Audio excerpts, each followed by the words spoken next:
you do really want to go mode it. That is very true. It can be very, very annoying to have to get everything set up and have to dig all of Ice Palace. And we have a countdown in the race channel, so we'll be getting underway in just a moment. We are underway indeed, and we've already been spoiled by a lack. Oh, actually, never mind. This is a sword start. Never mind, indeed.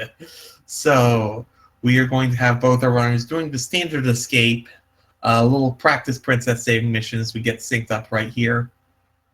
And go through the sewers, see what Uncle has, although Fighter Sword, there's not much that you would want that would be better. I mean, maybe a Master Sword, but the chances of that are so low. I'm pretty certain since the Uncle didn't have a sword, Uncle will never give a sword here. And our weapon today is actually going to be the other cane. Yes, the Cane of Burna. It's very interesting to try and use that, but with the Fighter Sword, I'm sure our players are just going to say thank you for the full magic load, and oh, here's a shield. So already with a very early Uncle equipment, not from the Uncle. It's like the Uncle still brought the standard equipment, but decided to stash it in some nearby chests instead. Nearby chests indeed, as we have Johnny trying to get through these guards. Both of our runners are going to be hoping to pick up a bomb drop before they finish the escape, so they can open the 3 chests in the sewers. And in addition to that bomb for the sewers, they also want to find some additional bombs to ease their routing going through Kakariko, which is the standard early game destination. Yeah, it is. It's going to be something you get to without needing any other real items. But really at this point, you're going to want bombs, you're going to want rupees to be able to pay the bottle vendor or buy more bombs if you don't get as many as you need. And also finding an early progression, especially for both these runs, would be really nice. Fighter Sword and Shield is still definitely useful, but I'm sure they're hoping for something a little bit more before they have to leave town.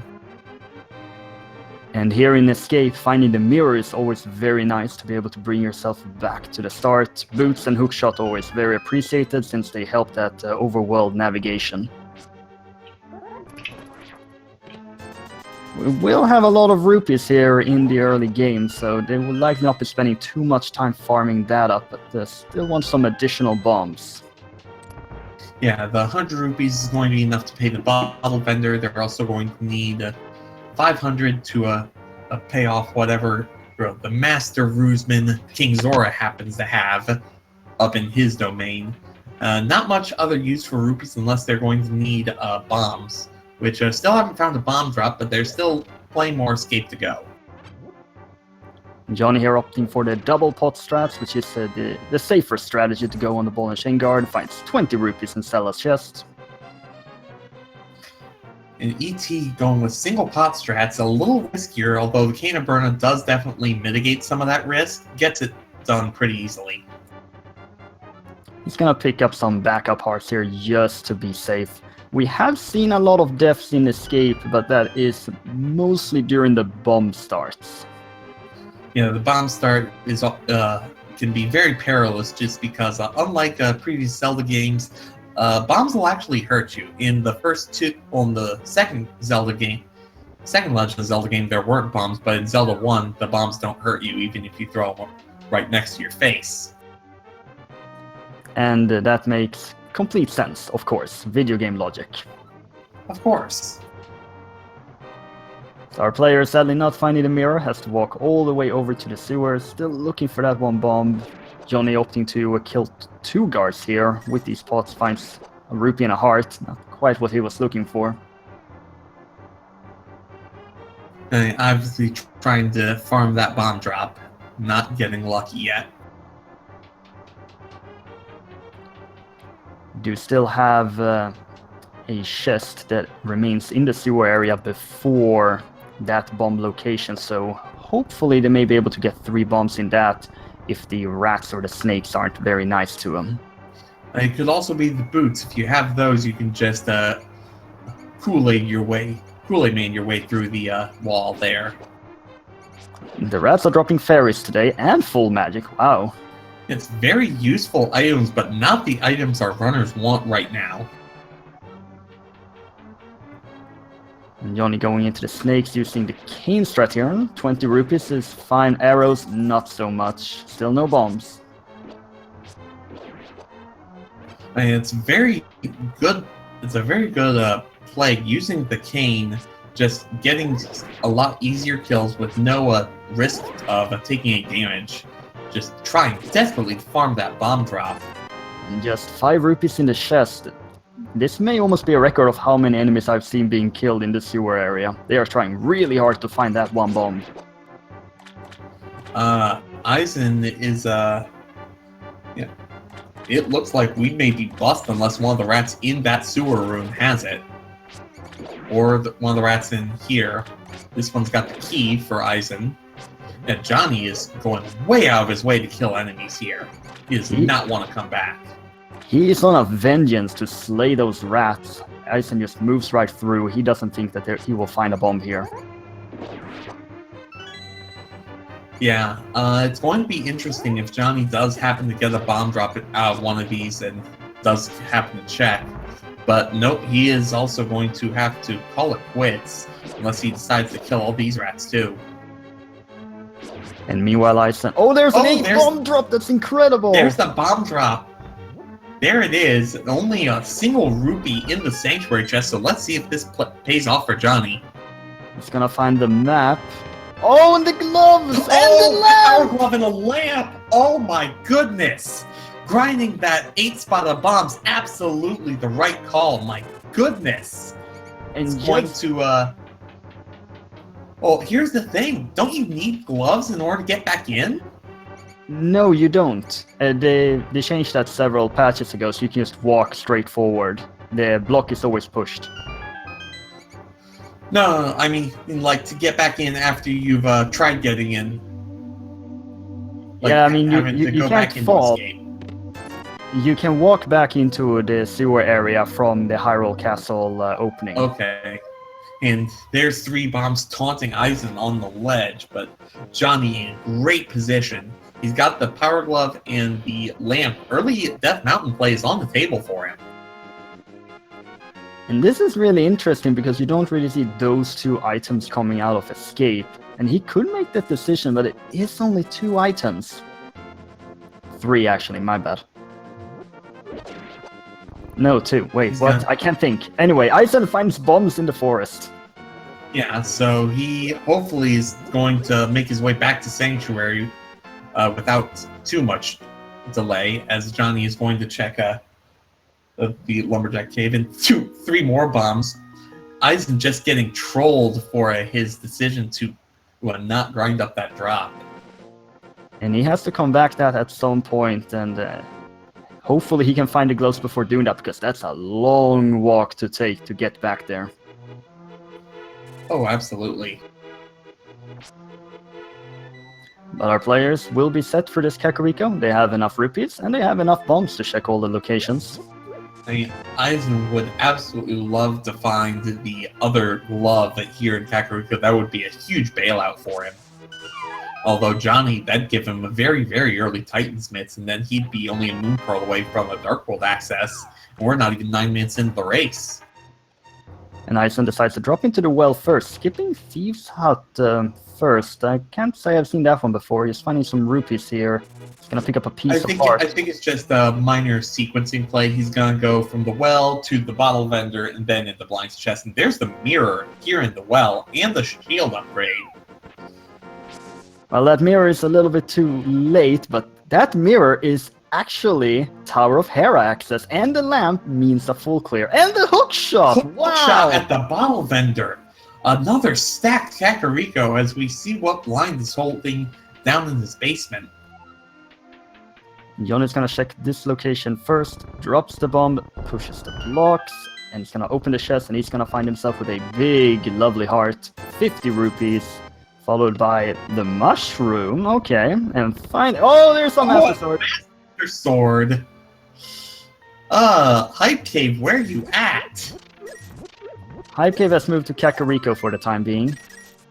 Indeed it has, and a heart container in the back. So this is another absolutely loaded Kakariko. I'm wondering to see when one of our players will pull up a map. I want to see if Tower of Hera is a crystal dungeon. Yes, it is, and it looked like that was a green pendant Eastern as well. I did see a pennant over at Eastern, and it was Crystal 6 in Desert. Yes, it was. As Johnny goes through the well, Eizan is gonna check this Kuku area. He's gonna find himself with 20 rupees. But you imagine with this hookshot, with this mirror, Death Mountain is a really high priority right now. Not for Eizan. He doesn't have the glove in order to get there. But in Johnny's shoes, he could actually opt to Death Mountain and skip the South Shore area after he's finished with Kakariko. We see Eizan here using a bomb to farm some bomb, not wanting to use his rupees to buy some. I think he may be thinking just saving up for a Zora play, maybe in the cards. It's always a fair choice. And in the back here, we'll find a piece of heart. No bottle for sick kids, so they will have to come back for that one later. Just a little bit later. Shouldn't be too hard. And, oh, it's blue pendant at Eastern. My bad, not green.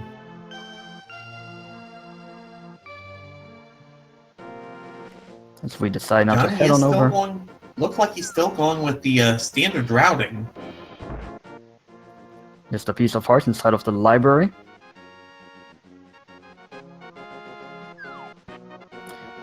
And Eizan is going to, or both our players actually, are going to take this gamble, I guess you can say, with this one bomb here. This is slower if there's no item here at the end of Escape. Not Escape, Grace. Right, it's a time loss of about probably 6-7 seconds checking compared to just going for it. And just a big 20, unfortunately. And neither player wants that. Eizan is taking a trip here, and Johnny is gonna save and quit. Eizan is also gonna save and quit. So Johnny, not saving at Link's house. He's probably still going to this Southern Shore routing.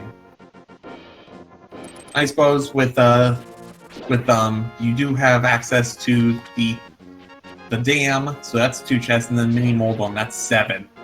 That's a 5 more, so it's and plus Ice Rod, that'd be a total of 8 locations you can check here.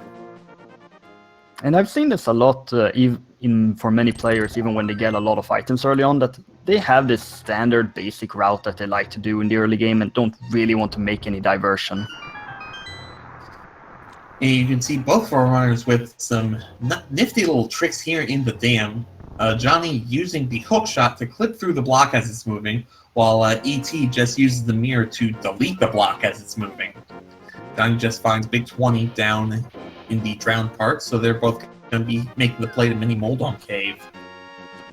Johnny did bring up the save and quit menu, so he was contemplating leaving after that, but he is heading towards the Mini Moldon Cave. And with 5 items available here, this is really an easy play to make at this point of the seed.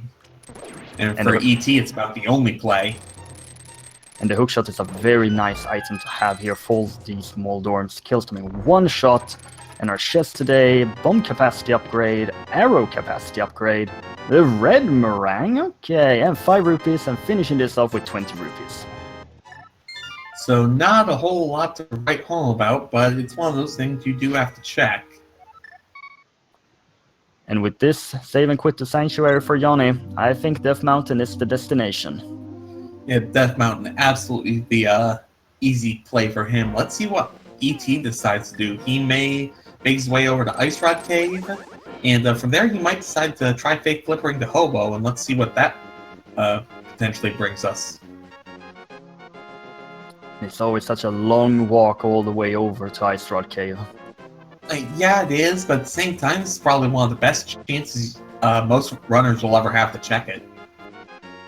Indeed, because if you can't find the flute, it's very troublesome to get back to this area.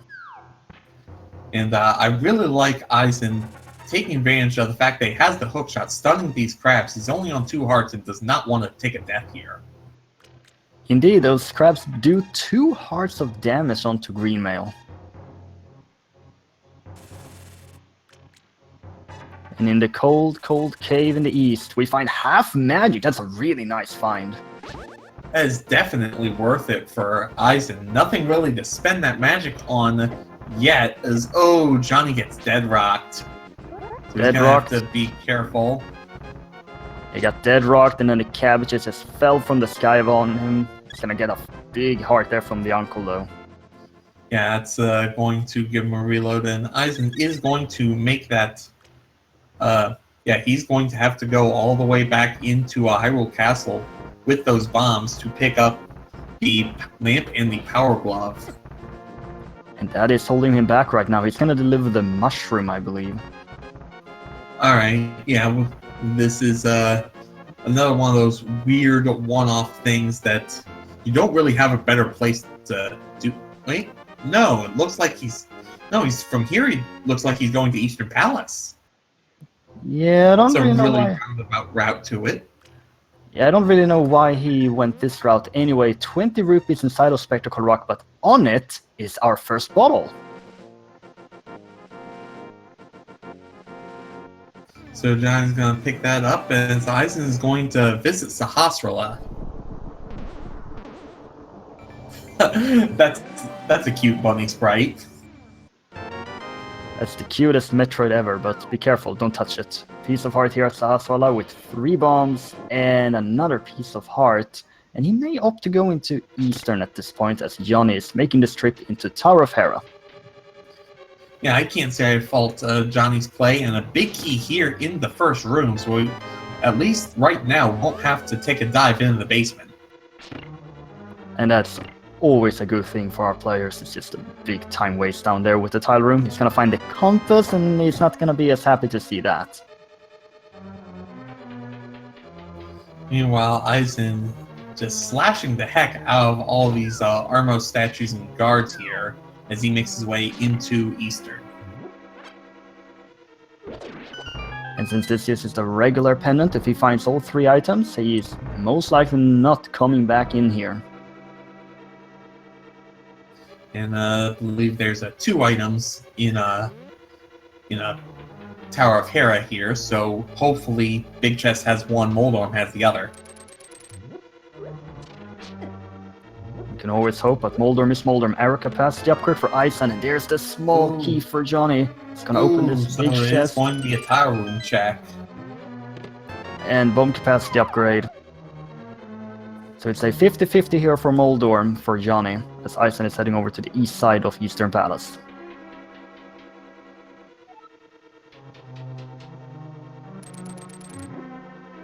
And with the hookshot, doing this left side first is a lot quicker and is rewarded with an immediate big key. It's always great to find that the big key in one of these early chests. You don't have to go all the way around. Also, both our players utilizing the hookshot very well to navigate through these dungeons. A nice little rebound play for Johnny to get around those orbs to make his way up to Moldorm. And let's see how he handles the big worm. Moldorm is a... Yeah, well, that explains Moldorm in a nutshell right there. Pretty Rock much, in a nutshell. Twice. Moldorm is not playing along today. Compass for Eisen, he has to go around. Well, at least he didn't get knocked off the platform those times. Oop, be careful, Johnny. Moldorm is not playing nice today, goes all in. And his super speed, blue mail for Eisen in Eastern. That's move around definitely the enemy position. that's worthwhile, but not what he wanted to see, I'm sure. Absolutely, and Johnny finds the map. There's an item in that basement, but that's his first crystal at 19 minutes. Eisen doing this dark room here in Eastern Palace, definitely the easiest of them, but still good on him for being able to pull this off. This is a lot trickier than it looks. Having the sword is a big help to allow you to navigate through with that little sparkle from the tip. And we do see he has picked up his small key and is heading back over to the left as Johnny is taking his little break here in the basement.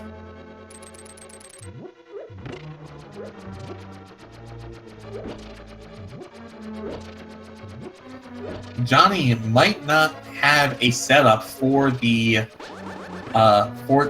never mind. Sticking himself on top of the crystal switches as they rise so he can get straight in, and Eizan rewarded going through all that just to find a single arrow. But that is all 3 items in Eastern, so potentially he doesn't have to come back there unless this turns out to be a pedestal seed. That is very true. And Blue Mail, definitely not something to, nothing to sneeze at, as Johnny is going to find out what this item here is in the basement. And Eizan seems to be heading towards a Gena's cave. He is running out of location. Johnny picking up that full magic as a bit of a refill, takes out the mirror, knocks away the skeleton and gets the Zora money.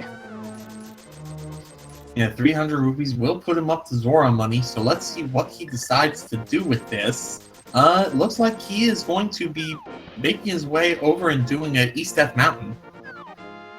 And with the hookshot in tow, this is another 7 items he can check here in Paradox Cave.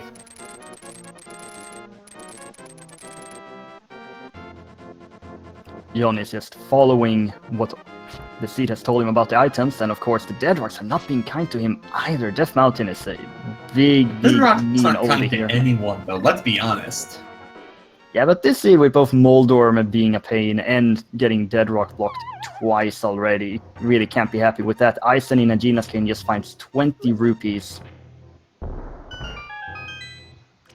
And I think he just has the back of escape left to check now. Oh, wow. Oh, the money and the tempered sword! Oh, my.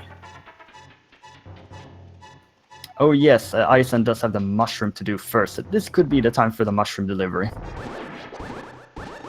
And chat pointing out, keep in mind, Eizan's only been playing this randomizer for 2 months. He might not know that he can get back into escape without the gloves.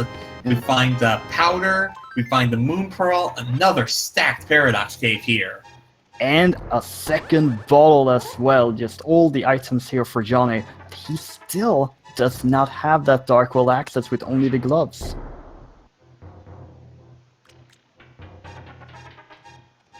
And of course, Aghanim is in logic.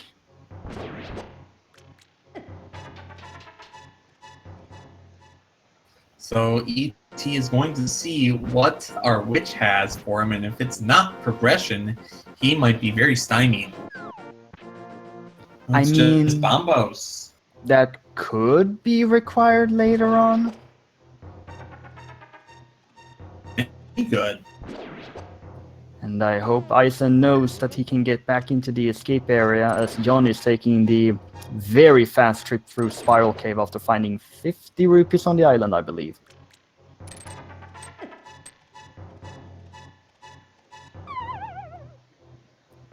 And as Johnny falls from top to bottom, he's gonna open a chest and get more money. Death Mountain is rich today. Very rich. He's got Zora available to him, or he can just make an Aga play. And let's see, he's going to Link's house. That's not indicative of either, I don't think. He's not been over to Sahasrara Eastern yet, so he could opt to head there. Right. That is in logic. As E.T., it looks like he may be headed in the direction of... yeah, he's headed towards the castle. Let's see if he can get into escape, or if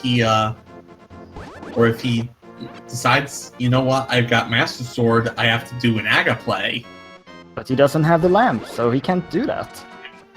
Not in logic, no, but we've seen him do at least one dark room. Oh, he's going straight up. He's gonna check escape. And that's gonna solve that problem at least, but that's still a ton of time lost.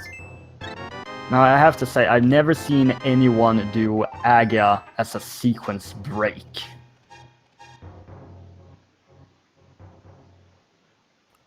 Just saying, I don't think Aga is ever a consideration if you don't have the lamp. And Eizan is going to go through this back of escape and be very mad at not finding any bombs here, but he will get his 2 items that will lead him up to Tower of Hera, where the Moon Pearl is. Moon Pearl was actually in Paradox Cave, but yeah, just Death Mountain in general is where he has to be. Indeed, and Johnny's making this trip into Eastern. That's just going to give him his blue mail, and then we'll see where he decides to go from there. I mean, logically, your choices are either pay 500 to King Zora or go to Aga. If you're good at fake flippering, you can get to Hobo, you can get to the Waterfell of Wishing, but those aren't logic. He also... Bottle Kid's also in play, yeah. Oh yes, Sick Kid is available. Another thing is... The ET not happy at all to see those items, and I can't blame him one bit. Oh, me neither. But the thing is, if Johnny then decides to make that play to Sora with the fake flipper, he could also check Ice Rod Cave, which he hasn't checked, and Half Magic is there, which is a good item. Oh yeah, it's a perfectly good item. So, E.T., I assume, is going to make a beeline to Death Mountain with this information. He is left with Death Mountain or Sora, and I take Death Mountain over Sora. Thank you very much. Yeah, I mean, there's the 7 item in Paradox Cave, there's the 2 items from the Old Man Spectacle Rock, there's Spiral Cave, and there's Tower of Hera. It's just no-brainer if you're going for quantity. It's Johnny with a nice despawn of those Stalfos. It's indeed very nice to see. If you do that perfectly, you only have to kill 2 instead of the 4 that is intended. So picking up some arrows here, even though he doesn't have the bow. Tempered Sword, not like those aren't going down real quickly anyhow. I mean, the skeletons can jump around a bit, which can be annoying to say the least.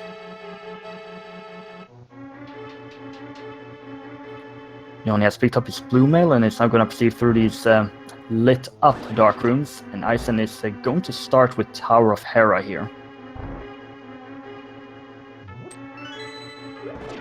But at this point, I believe it must be Aghanim, King Sora, or Sick Kid, as those 3 are the only ones that haven't been checked. Yeah, pretty much.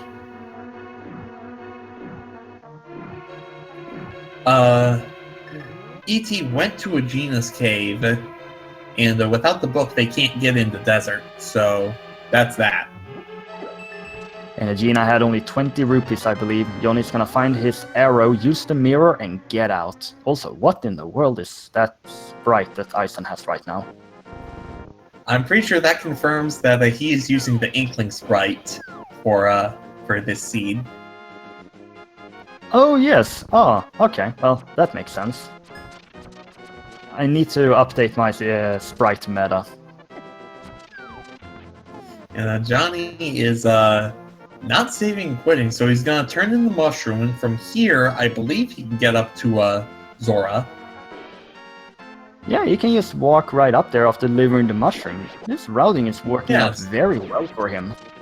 Yeah, and from there, it'll just, if neither of those pan out, it's Sick Kid, then Aga. And with the mirror, I think the play would be to do Aga anyway, because you could just mirror into a Kakariko and deliver the Sick Kid thing that way, if you really want to gamble. That is a possibility, and with the hookshot, they do have that full Darkworld access from Aga.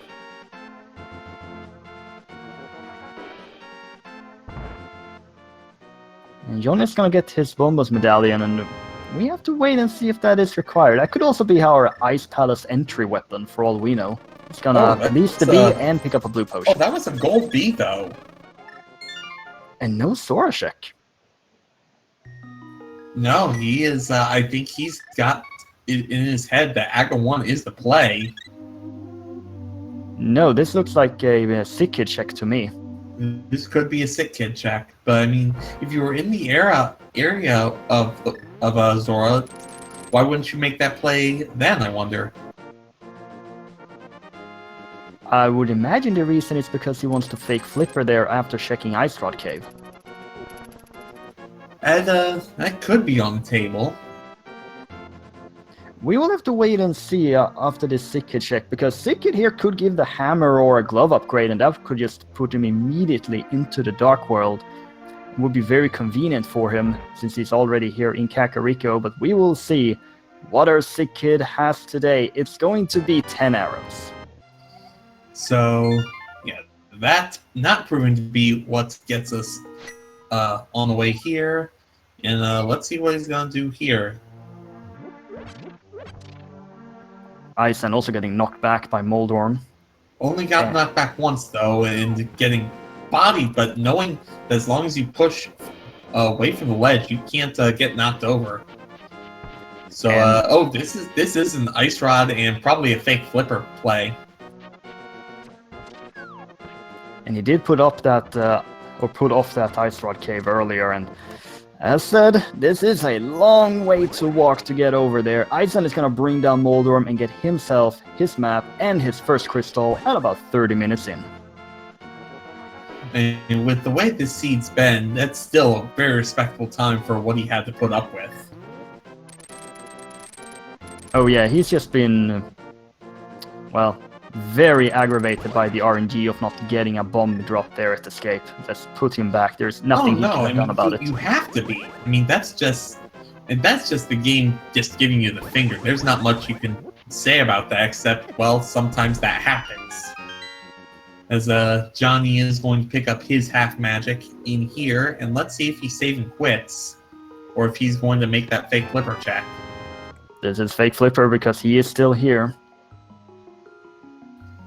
Yep, so that's going to give him access to 4 items, plus being able to see a 5th. But without the boots or a fairy in a bottle, he won't be able to fake flipper his way to the item on the ledge. Still having that ledge information is a good thing to have, and even then, we know that it's this or Aghanim, and I do this over Aghanim, because I don't want to do Aga. Oh, for sure. You want to exhaust all your possibilities before you have to make that play, because that's a time commitment. Johnny, having a bit of issue with this fake flipper. It is pretty precise. I actually learned an interesting trick for this, as he does finally get it. If you throw up a bomb, and you just let the bomb knock you to the edge, that'll put you on the pixel you need to do the fake flipper, as he sees 20 bucks on Lake Hylia Island. Absolutely, the bomb will always put you in the right direction. Highly recommended for newcomers who are recently starting off with Randomizer and want to get into the fake flippering a bit easier. And because it is a very useful trick, and probably one of the easier glitches to pull off, in all honesty. And Hobo has been awakened, and he just has a little love. So this reverse fake flipper is... Oh, that's usually a much harder trick, but he gets it first try. That's very well done. Yeah, it was quite surprising to see that, but it's definitely well practiced with that one at least. And Eizan's going to pick up a lot of money in his Temper Sword over here in the Paradox Cave, and he will get his Blue Pearl in a minute. Yep.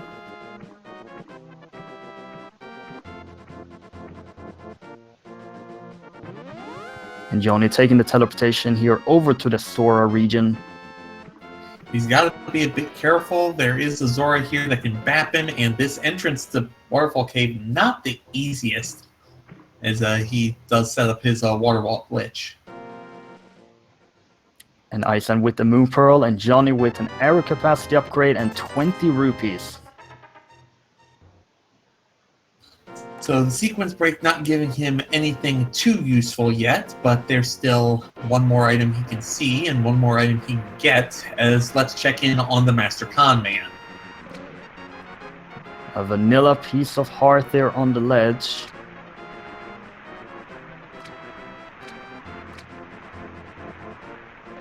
Eizan's making his way up. He's gonna be hitting a spiral cave from here, I assume. Indeed, and also checking that Death Mountain Island. And as he does that, it's time for Johnny to see what our favorite, or maybe not so much favorite king has, and it's, I say that. Swindle! I'd say that is vanilla, and with that, this is an Agaseed. This is definitely an Agaseed, as King Zora offloading those old Conseco bonds. I dare say the Zora rupee is a bit weird on the exchange right now. But Johnny hasn't checked the Gina's Cave yet. Oh, so right, he's got a Gina's Cave still to check before making the Aga play. Is his final item location to check, I believe, and then it is going to be that Aga. And about 40 minutes in, they will get Dark World access, or Johnny's gonna have it after about 40 minutes. Eizan is taking some time here to think about where to go next. And Eizan did not check this desert ledge, so this is new info, but that's just a heart piece.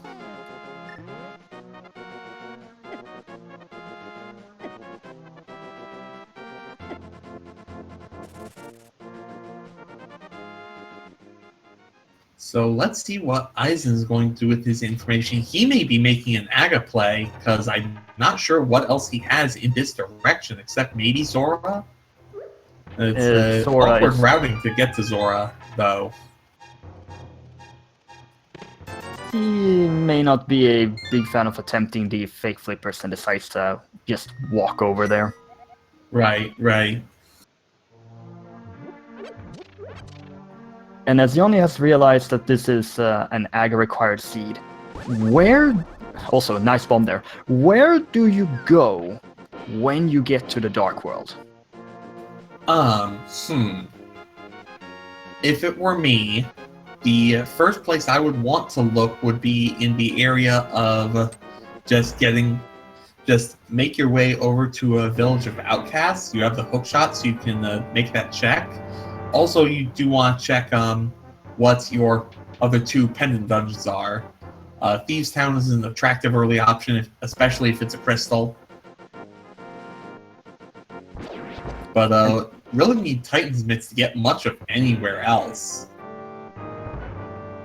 Indeed. And also going that path will allow them to check the graveyard ledge because they have that mirror. No King's Tomb though until later.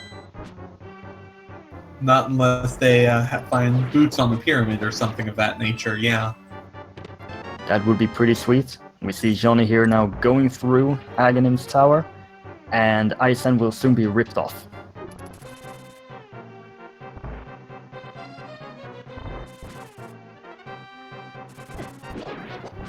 And with the Master Con Man added again, I assume Eizan's going to come to the same conclusion that Johnny has, that this is Aga or nothing. And as chat said, he's only a minute or two behind after what was an absolutely disastrous open, missing that lamp and power glove. I believe that could partially be attributed to Johnny having to walk all the way over to Ice Rod Cave, taking that long trip again, which is a lot of time there. But this is still a race. Our players are very equal right now.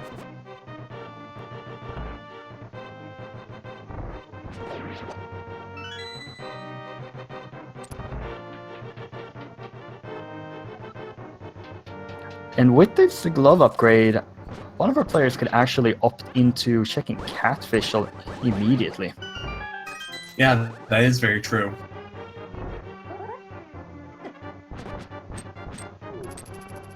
Would you go into pod without the mirror, or not the mirror, without the bow or the hammer? I wouldn't when I'm missing both. If I were only missing one, that'd be different. But with missing both, that would not be the play that I would want to make. And you have access to most of Skull. Once you get to a Village of Outcasts, you can do all the Village of Outcasts stuff. You can go to Thieves' Town. You can clear Thieves' Town, but without the hammer, you'll be missing the big chest.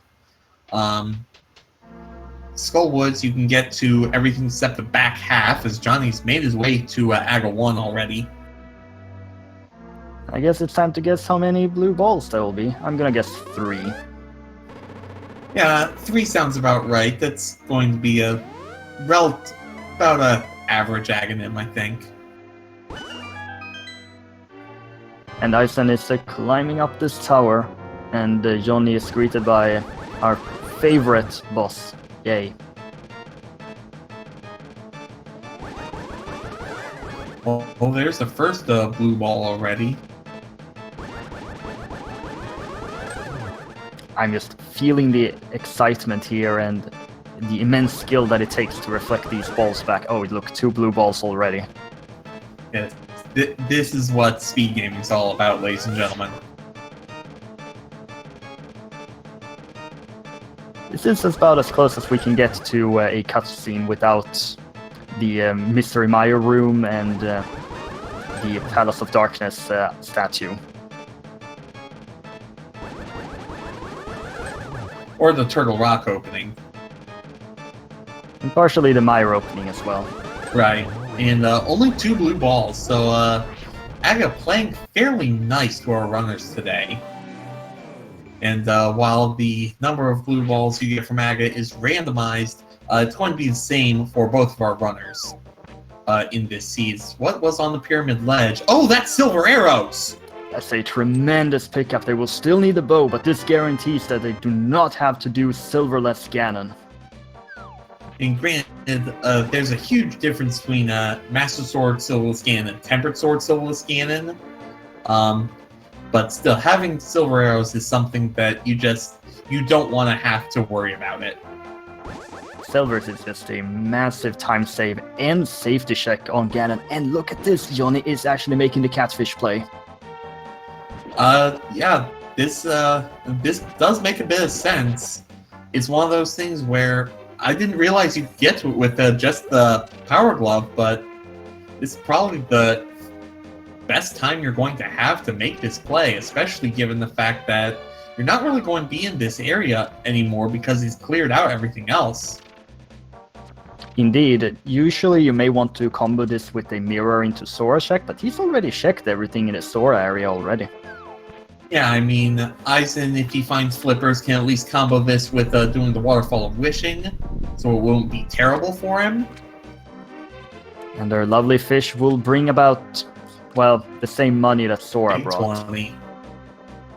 Some things never change. At least it's good to have that item location out of the way, because a bit like Ice Rod Cave, it is very far off and difficult to route in. As Eizan has taken care of the old man. So let's see what he decides to make the play. And where are our other pendants? Misery Mire and Swamp Palace is our green pendant. Skullwood's the other Pyramid Fairy crystal. And that means no flute is required for this seed, so that could be a very elusive item. It could indeed, as Eizan picks up his silver arrows. Desert Palace Skull Woods are 2 crystals here for Pyramid Fairy check. It's the kind of awkward pair of crystals, to be honest. You need that fire rock. Eizan very much not happy to find that Ice Palace is indeed a crystal. And Eizan is also going to walk all the way over to Catfish for 20 rupees. And Johnny is gonna check this graveyard ledge location before going further. It's on the way to the rest of his checks. It makes sense. There's little reason to skip out on item locations that you can check, even if it's just an arrow capacity upgrade. And that skull is still chasing Eizan. Yeah, that was kind of funny. As let's see what Johnny's up to now. He's probably going to just make his way over the Village of Outcasts. Might take a second to see what's on the Bumper Cave ledge. Just to look. He can't get to it yet, but again, information is definitely useful. Absolutely, and since he already has the Cane of Burna, if he sees that there isn't anything there, he may just opt to skip a cape later on if he's given the opportunity to.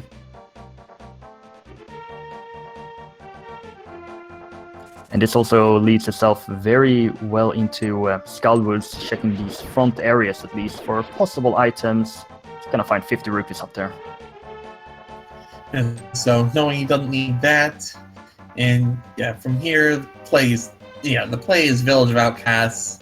He's got enough to do all the games there. And it'll be interesting to see what he decides to do, if he goes straight into Thieves Town or if he tries his luck in Skullwoods first.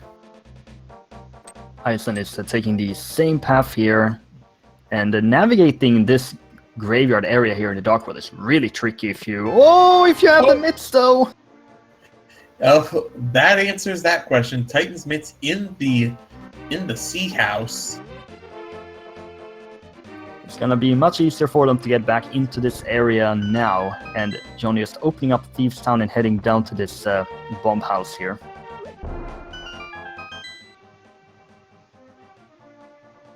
He's gonna jump down and find only a bomb capacity upgrade. So with the mitts, he has other opportunities to get the Dark World than needing to use the Aghanim portal, but he's gonna do this chess game before taking his way into Thieves Town. Gets a heart container.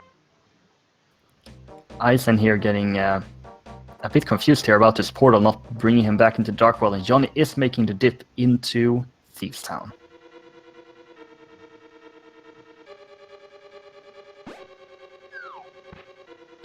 That's a good location for the big key. Yeah, I mean, you're gonna check these other three for items in any case. Eizan getting a little bit of confusion with some mirror bonks as he makes his way in. Oh! Well, that's gonna speed things up. Yeah, Johnny finding the boots in the second chest of Thieves Town, and this speed is now in full gear.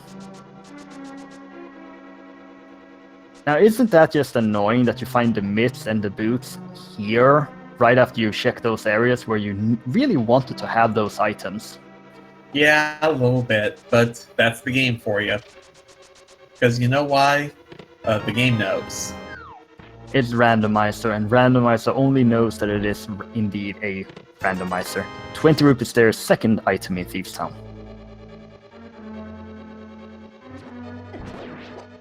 And Boots and Mirror could just lead him to go back up and check Bonk Rocks and King's Tomb later on. Eizan now finding the Titan Smiths and Sea House.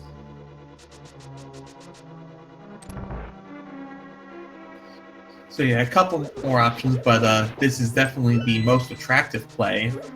Trying to think of what else they have available to them at this point in terms of dungeons.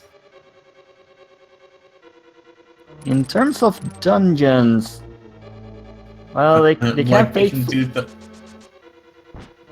pretty much their only option. I was gonna say they can fake flipper into Ice Palace, but then I remembered they don't have the hammer, which you actually need. Yeah, so really the only place they can go if Thieves Town doesn't have progression is the front half of Skullwoods.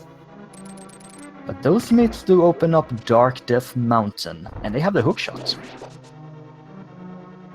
They do have the hook shot. That opens up plenty of caves there. That could be where progression is.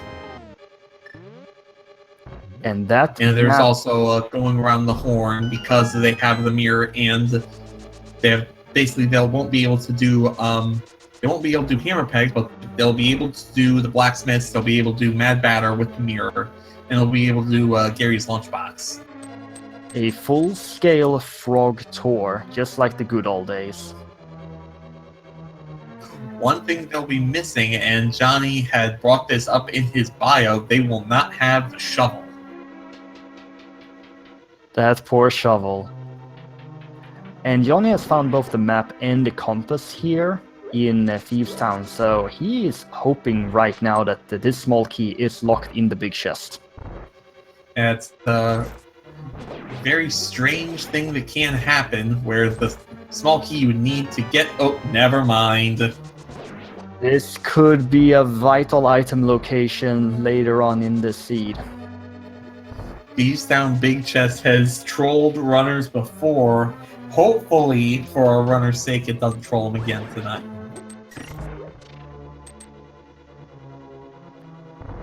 you still imagine that it's a low priority item to come back to, even when they do get that hammer. And Eizan, he actually got the God Pixel in Hellway, but enemy RNG is random.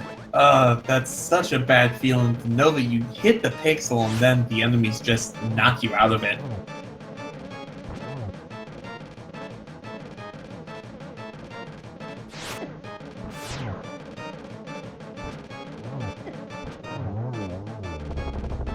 And Blind's dead. Woohoo! And a big heart. So Johnny and by virtue of it, Eizan eventually will be leaving an item behind here. Which could turn out to be an item location that actually has something, but for now there's little they can do. And Johnny is gonna skip out on Skull Woods for now.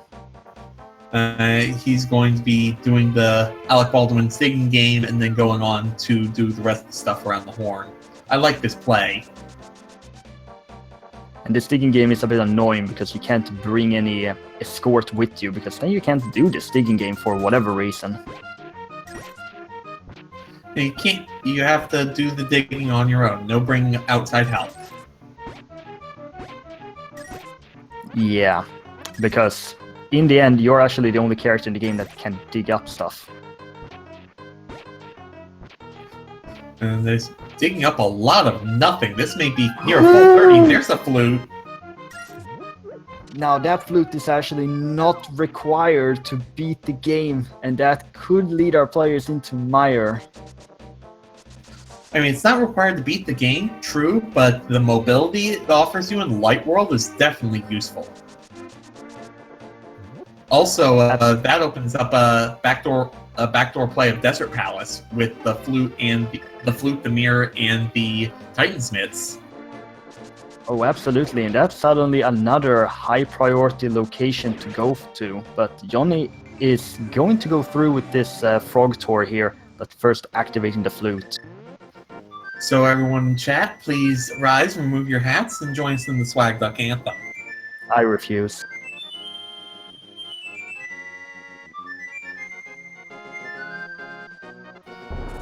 That's just un-American of you. I'm not American, I don't care. Okay then. And also, this is a Japanese video game. I don't know why we're bringing up America in this. Eizan here is getting through this blind fight, just needs one more hit. Actually, one more hit, actually. There we go. Get through it fine. As chat is playing out, the quack is back. So Johnny's going to be able to turn in the blacksmith. He will also be able to do... he will be able to check the Mad Batter if he puts his portal in the right spot.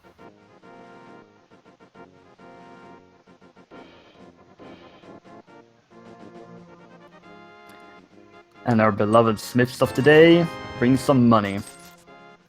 Pay 10 rupees, get 20. I can respect that.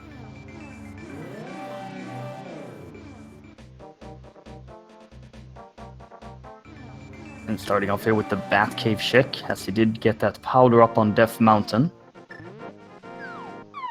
And Eizan looks to be taking the same route here.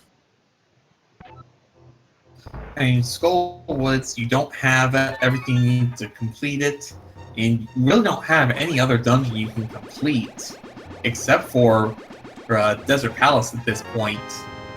That's the only thing you have with once he gets his flute from here. And he's not gonna do this tour by checking K45 and Old Stumpy. And is indeed very interesting, but I think I see what his play. He's just going to flute to the dam, just to save himself some time on this one check. He may just want to head straight into a dungeon immediately after this and don't want to bother with overworld locations. Is entirely true. Eizan has picked up his flute and he is heading back. Just 3 bombs here from the lunchbox, and Johnny's gonna flute away. And fluting the 6. I like the call. And yeah, he's going to he's probably going to check Checkerboard Cave and Myers Shed, and then he's going to go straight into going to go straight to Desert Palace, as Quake is the medallion to get into Misery Mire. He's likely very happy to find that since he doesn't have it. Eizan found 10 bomb capacity upgrading K45 and now checking Old Stumpy. The shed with 3 bombs and the cane! That's got to be Kane and red mail at Old Stumpy. So not a waste of Eisen's time. Is Johnny is going to check Checkerboard Cave, and from there I assume he's going to backdoor his way into Desert. And Eizan is walking back here for this delivery, I believe. Big heart there in Checkerboard. Johnny feels confident enough that he does not need it.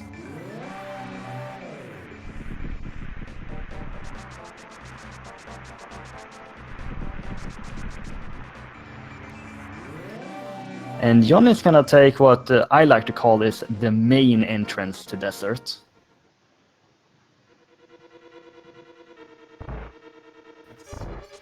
So with this, and with the boots, this is fully clearable. He's gonna need to use the lamp to light things up, but we have Big Key on the torch, so those boots definitely a very important find. Indeed, Thieves Town is required for the Desert Palace clear in this seed. And immediately checking the big chest as well. And he's going to be rewarded with a small key. Well, that'll let him check right side, so that's more things that he can find. He does have, I believe, 2 items in here. It is indeed 2 items in Desert, and Eizan is now going to activate his flute, and he has the chest with him as well. He, of course, has already checked Old Stumpy and K45, so he's probably going to save and quit or flute straight to the dam. And will likely deliver that in after that. He could make the same decision as Johnny did to head over to this area, or head into the Dark World and do something like checking Hype Cave. Johnny here finding 5 rupees. Yeah, that is very true. We haven't checked Hype Cave yet, and there's a lot that's in play. And Lanmolas has an item in Desert, and that's the only item location remaining. Yep. So Johnny on the spot is gonna take that out, and he'll have half the Pyramid Fairy combo. But without the Fire Rod, he's not going to be able to get the other half of that for a bit longer. And Eizan is actually walking all the way over here, despite already having checked these item locations. He may have forgotten about the flute spot. And it's not that. He's going to be routing Hype Cave into this. It looks like. That does look to be the case. Johnny's just breezing through this final area here in Desert.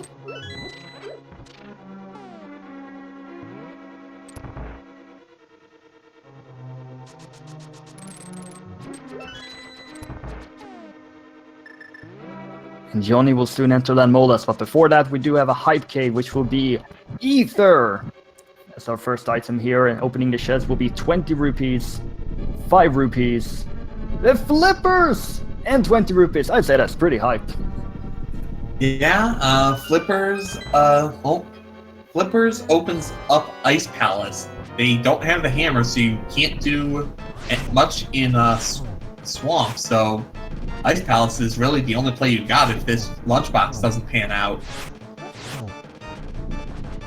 And that Ether could be the medallion that is needed for Turtle Rock, but that we still have to wait and see. Johnny here just slashing as fast as he can down these Lanmolas.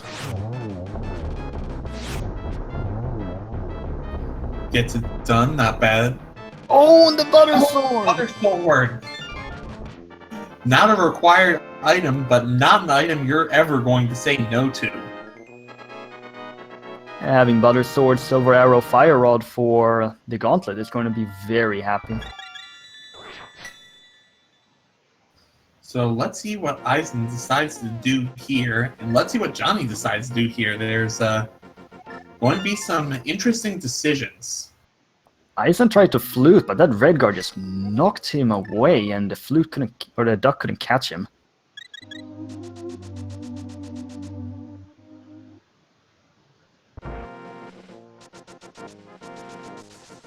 And Johnny's gonna check all these bomb locations now with the boots. And Eizan, is he making the play into ice? He is making the play into ice. Or Waterfall of Wishing. And Hobo, because he didn't he could do Hobo Waterfall of Wishing. Oh, the hammer! Oh, King's there's Tomb! the hammer! Hammer in King's Tomb, my goodness! That certainly changes things for Johnny, but he needs that flipper if he wants to go into ice and full clear that. Hammer plus flippers also, that also gets him access to Swamp Palace. Well, Swamp Palace is a green pendant, but yeah, 7 items. It's 6, but still a huge amount of items, and we're still missing. Let's see, we're missing the bow, we're missing the fire rod, we're missing ice rod, and possibly missing Quake if it's required for Turtle Rock. Technically, Swamp is 7 items because of that green pendant. Right. The Sahasrahla turn in. Johnny's gonna make this a hype cave check. Oh yeah, at this point that's the easy play, and he's going to be very quickly rewarded with it.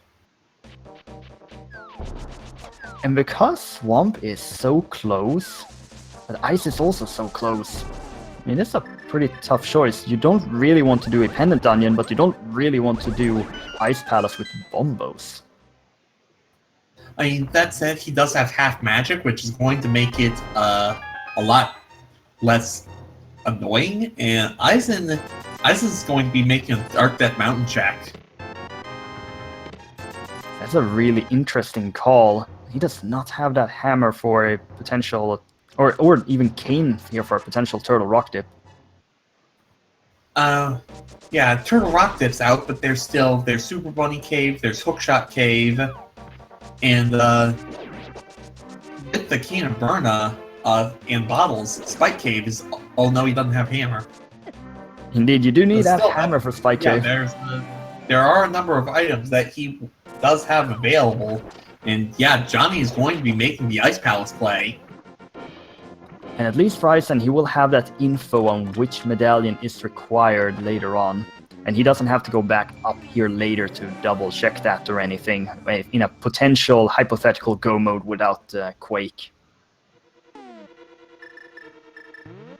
But Johnny here, Ice Palace is a crystal, he can full clear it, but Bombos is slow, but half magic sure helps. Yeah, it is slow, but he does still have quite a bit of the lead, so that's not going to be such a deal breaker. As Eizan finds the book, that's a very interesting thing to find up here. It'll let him check, right here it'll let him check the Ether Tablet. It'll also let him take a peek at what's on the pedestal if he wants to go in that direction. Although I assume that's a lot further away from his line of thinking right now. Bombo's tablet, of course, is also in logic for him. Johnny finds the compass in the first chest, and here in Hookshot Cave, Eizen's gonna find this big heart. He's gonna follow this one up with a single green rupee of massive value. Our third bottle, and finally, if this enemy can be nice, piece of hearts. So, nothing really to speak of here in Hookshot Cave. And he is not going to check Turtle Rock's medallion. Ooh, I don't like seeing that. It's just such an easy check. And oh, Johnny getting knocked back there by the bomb and has to retry this room. But Eizan immediately taking that book, and he's going to be making this ether check.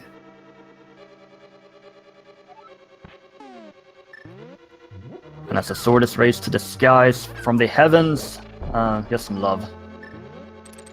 Enough love for a full heart refill. That's not terrible. You could do a lot worse. At this point, though, there's still a good amount of items that you're looking for. Eizan is moving back over here to the east side, so you may still be checking out Turtle Rock. Yeah, Johnny's gonna set up check Turtle Rock. The first try. Very nicely done. That is not an easy bomb jump, and it's bombos in order to get into Turtle Rock. And that's good information to have, so that is open for Johnny, but the fire rod is always a big block in that dungeon. Yes, it is. Also, ET without the cane won't even be able to get any further than just inside the door. If he's going to do burn a spike cave, Which you with can't. the Keen and Burna and half magic, this is going to be trivial. Oh, he doesn't have the hammer. Indeed, he never visited Kingston where the hammer is.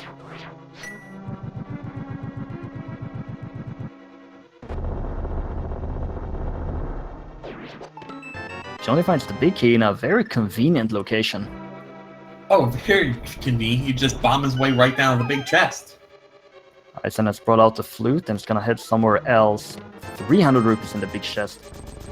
And Eizan is going to make this play here over to the Desert Mire area. That's gonna give him the cane. It's not gonna give him the hammer.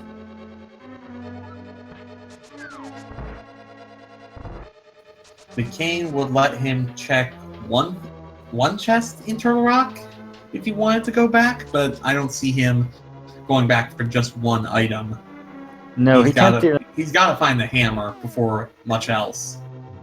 Indeed, because you need a hammer to do the hammer peg puzzle to get into Turtle Rock. Oh, right. The hammer is such a massive block in this game. There are so many locations that you cannot get into without the hammer. So it's really something when you think about just how long our runners went before finding it. Indeed, Eizan now doing this checkerboard cave check. Johnny still hasn't found anything in ice.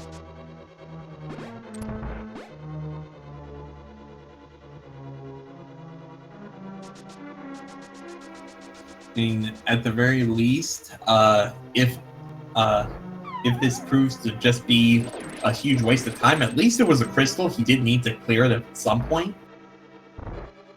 Oh yes, absolutely. It's still a trip that you have to make. And E.T. apparently never did make that check on Desert Ledge, but seeing that it's nothing of import, he can safely just make his way into Desert. And Johnny's now over here at the lucrative spot in ice. 3 chests very close by. Just get a small key in the first.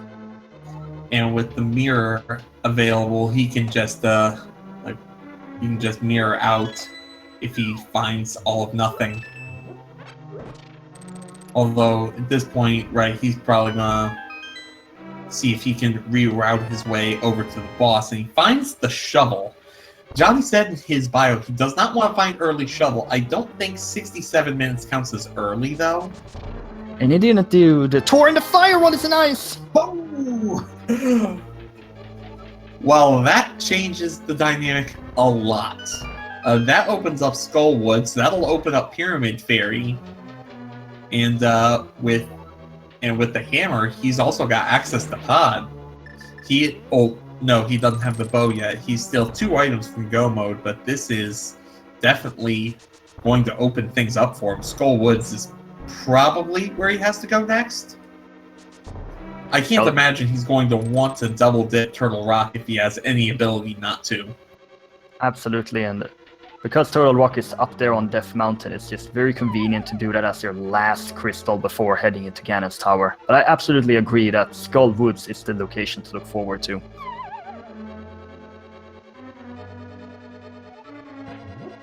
Johnny making his way towards Cold Stare.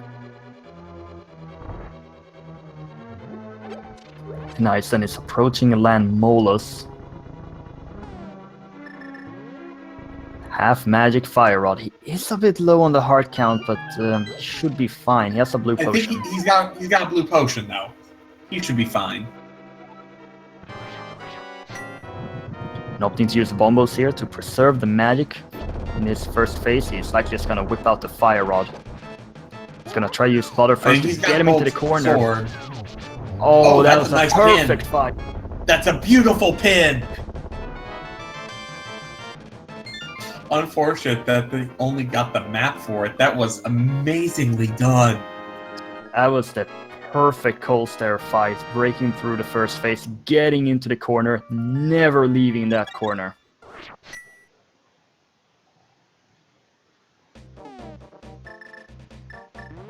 That is on his fourth crystal here at approaching 1 hour 10 minutes. Yeah, I mean, Johnny's making a really good time. Both our runners have been making pretty good time. It's nothing like they clearly have the skills to do these. They're just getting unlucky with some of these trolley item locations. And Johnny is immediately going to Skull Woods. And neither of our players made a dip here earlier, so there's still 2 items in here. Now he doesn't have the book from actually now that I think, yeah, Ice can still be on the pedestal, but he doesn't have the book from Dark Death Mountain. Yeah, so he will not be able to check, as Eizan has his gold sword and his third crystal of the match. And he has to head over to King's Tomb and find that hammer. And he's gonna get the compass. At this point, Eizan does not have any dungeons he can complete at this point, so that should be a pretty clear sign that he needs to be making checks over towards overworld locations. And one of the big things about VT29 over 28 was it emphasized those overworld checks a lot more. Johnny has yet to find an item here in Skull Woods, and no big key either.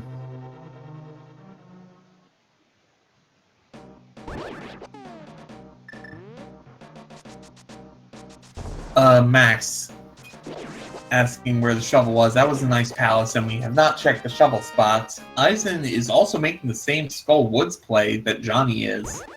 He will not be able to clear this dungeon, but he will be able to check the pedestal if he wants to. Johnny getting grabbed there by the hand. And that's unfortunate because he even had the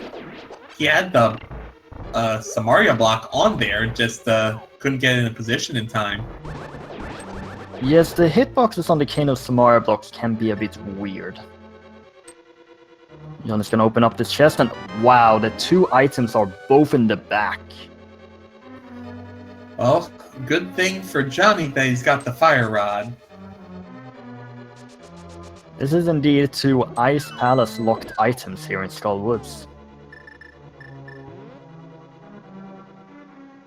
We'll see how much Eizan decides to do here, but I imagine this leads itself very well over to the graveyard area, going into Bonk Rocks and then going into King's Tomb. Yeah, and King's Tomb is where he has to go in order to put the rest of the seed together.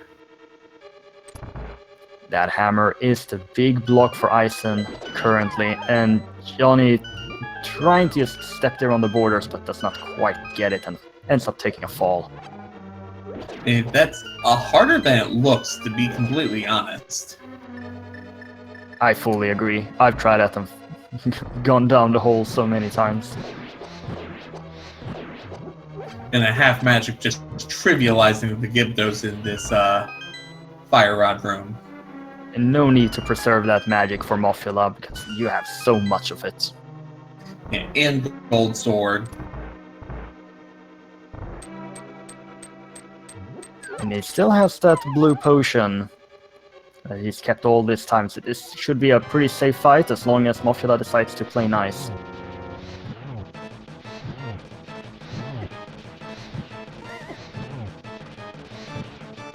Mafia not playing nice, staying very near those spikes.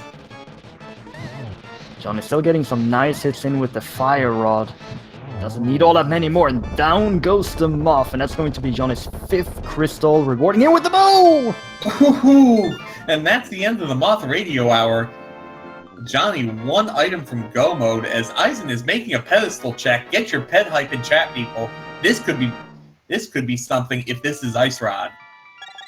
That is the only possible item that can be on the pedestal that would make the pedestal required in the sea. The book is out, and the pedestal says arrow storage. Ooh, unfortunate. But that ice rod can still be anywhere. Yes, it can. It can also be in a number of places in Turtle Rock. And that is the worst place. 20 rupees here in the back of Skull Woods, and Eizan, he's not finding that hammer. He's gonna go into Ice Palace.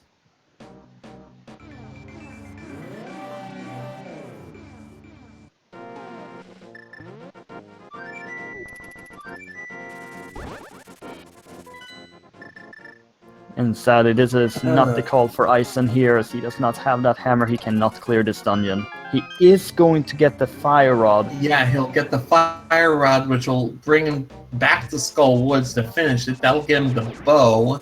And from there, that would get him into Pod, because it looks like that's exactly what the play Johnny's making. Yes, but that means entering Pod without the hammer. Right. I mean, he needs to remember those overworld locations. And those are one of those things on your tracker that can just really stymie you, because you're like, there has to be a better time to check this.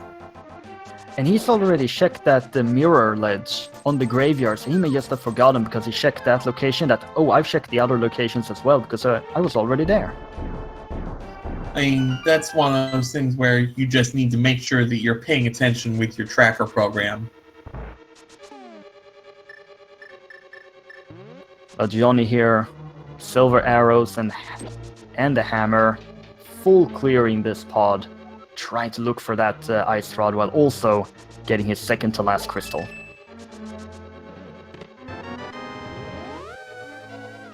And of course, the mirror is very nice to have in pod. It helps routing significantly easier.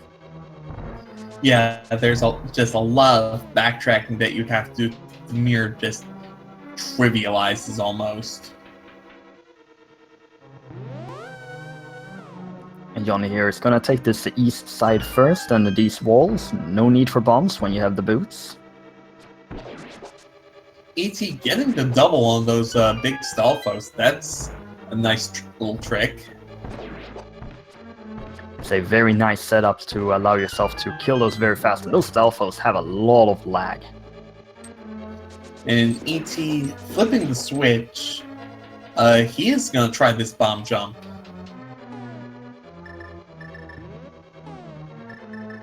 Let's not quite get it. Johnny here now is over on this eastern side in pod, gonna find a small key. The second of 6 in this dungeon. Oh, and there's the third, of course.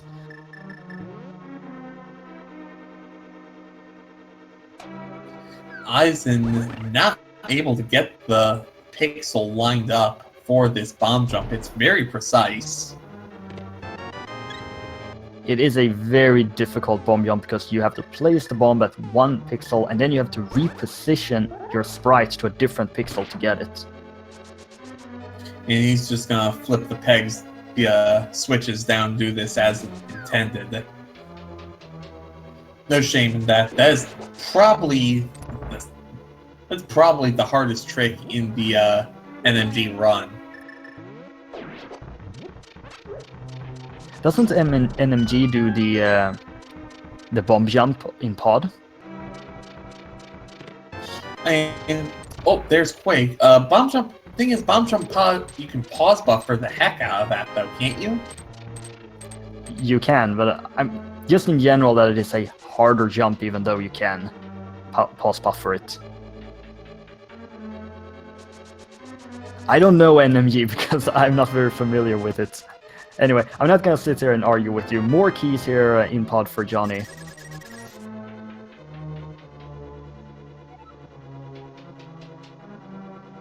Yeah, Quake does open up Misery Mire, as chat's pointing out.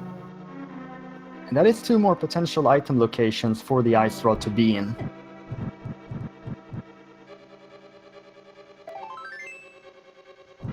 There's some love here for Johnny. Eizan has opened up this big chest. As to finish the rest of this dark maze, just finds a map in here.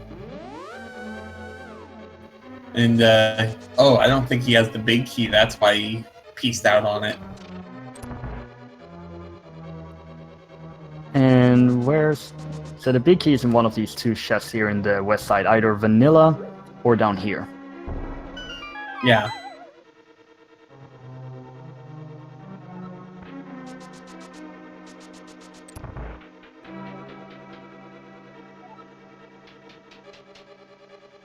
And in the vanilla location is the key. Alright, so there we go. I'm gonna drop down here and get the final small key and then head on over to Helma's King. And we've seen the map and the compass, so I believe Helma will have an item. That does indeed sound plausible to me. And E.T. trying to make this second bomb jump. I believe this is a little bit easier because ends up not being able to get it, but then again, wonder what that was. I'm not too sure. Johnny's gonna grab some hearts before proceeding into the deeper parts of the Palace of Darkness. Yeah, nice little hammer dash.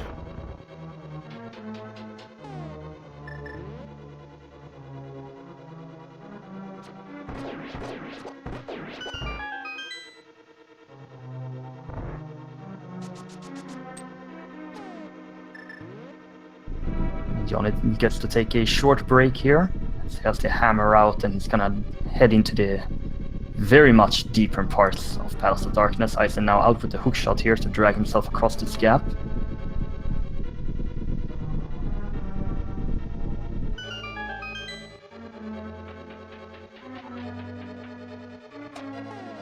So he'll be able to get these three, and he'll get this fire rod out of this, but he'll still be missing. He'll still be missing the rest of it. He's gonna find the fire rod and the shovel, I believe, was over here. But after that, he's gonna have to leave. Oh wait, what? Oh, apparently there's a hammer block that keeps him from getting to where the fire rod was. Oh yeah, that's right. I never thought of that. Because it's so rare you get to see players going to and ice the without bow the is a hammer. Mothula, yeah. So yeah, he can't be thinking of making a pod play with missing both bow and hammer. Can he? No, that was a missed flute. Where's he gonna do? Where's he gonna go? Head to Kakariko.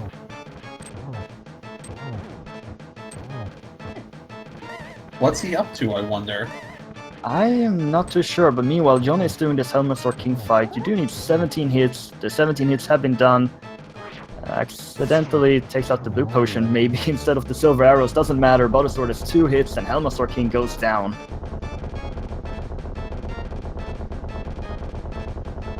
And a piece of heart for that. That is a full refill, but doesn't really matter all that much. And now it's just a matter of searching for that ice rod. Eizen's making the play to Eizen's making the play to Bumper Cave, and his route's gonna take him to King's Tomb. He's gonna find his hammer. That's why that was just the closest portal.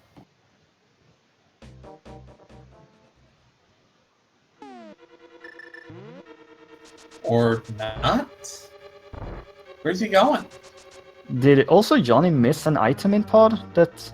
I'm very confused right now. I'm sorry. Yeah, sorry. So yeah, I'm just not sure what either of our runners are up to right now. Eizan is going pod. Eizen's going. Like we haven't found anything really of value in here, have we? Oh, he couldn't do the big chest. He never found the big key until afterwards. That's why he had to make that play. Oh, That's yes, why he's going back. The big key was in its vanilla location, so he didn't check that until much later. So he's coming back because he knows that there's an item there. Alright, this makes sense. But since Eizan just ran past Bonk Rocks and King's Tomb, I think he may have just forgotten about those 2 item locations completely. And Johnny's gonna open this big chest and just find 10 arrows. It's one of those things where, like, this is one of the reasons why you need a tracker program, whether it's cross products or someone else's, but you need a tracker program just so you don't accidentally forget that there's an item location somewhere. And Johnny's gonna make this Death Mountain trip. He may just be checking out all the items here in Dark Death Mountain and Spike Rod Cave, getting the book, checking Ether Tablet, and then dip into Turtle Rock, and hoping the Ice Rod isn't there. Of course, getting Dead Rock blocked first. Yeah. I mean, I like this play. There aren't too many other spots that he could do. I mean, there's Swamp Palace, I guess.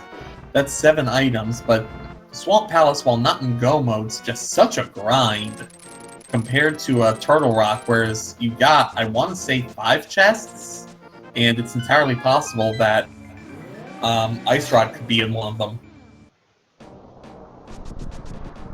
Oh yes, absolutely. And with the mirror, we also have Mimic Cave available, so that's one additional item location where it can be. Yeah, and it's unfortunate that the very first chest in here for E.T. had a key, because if it didn't have one, then he would be just completely locked out of this dungeon. And it would have to tell him that he's got to go somewhere else.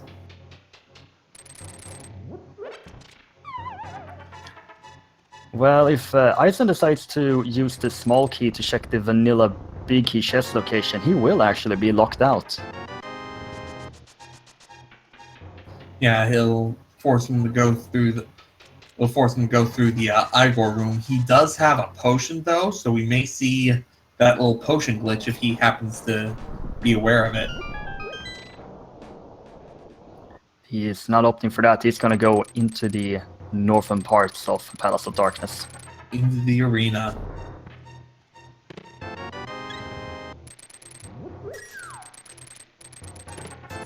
And Johnny here checking this hookshot cave. He's gonna find his third bottle, which is empty, but besides that, not the ice rod, which is what he's looking for.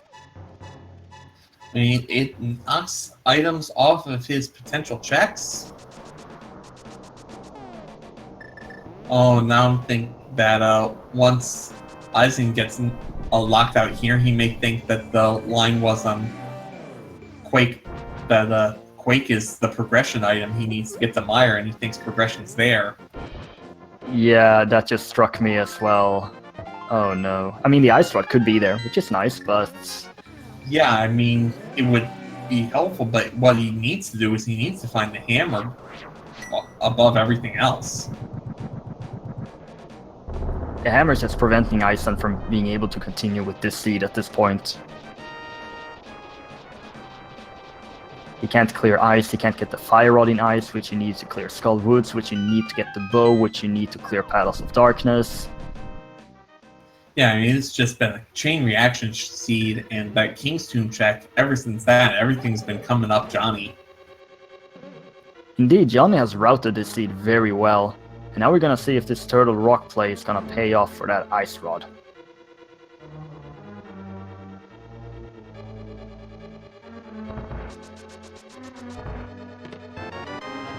And a small key in that first chest.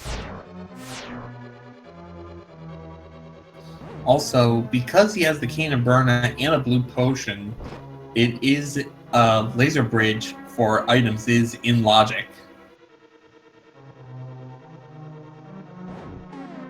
That is true. The cane was the starting item of the seed, the starting weapon, but because they found a sword in the very first chest, it didn't really feel that way. Yeah, Eizan with that Quake medallion is taking the play to Misery Mire. And after this, there really can't be anywhere. The ice rod is in Turtle Rock! There's the ice rod! Johnny's in go mode and an immediate big key too.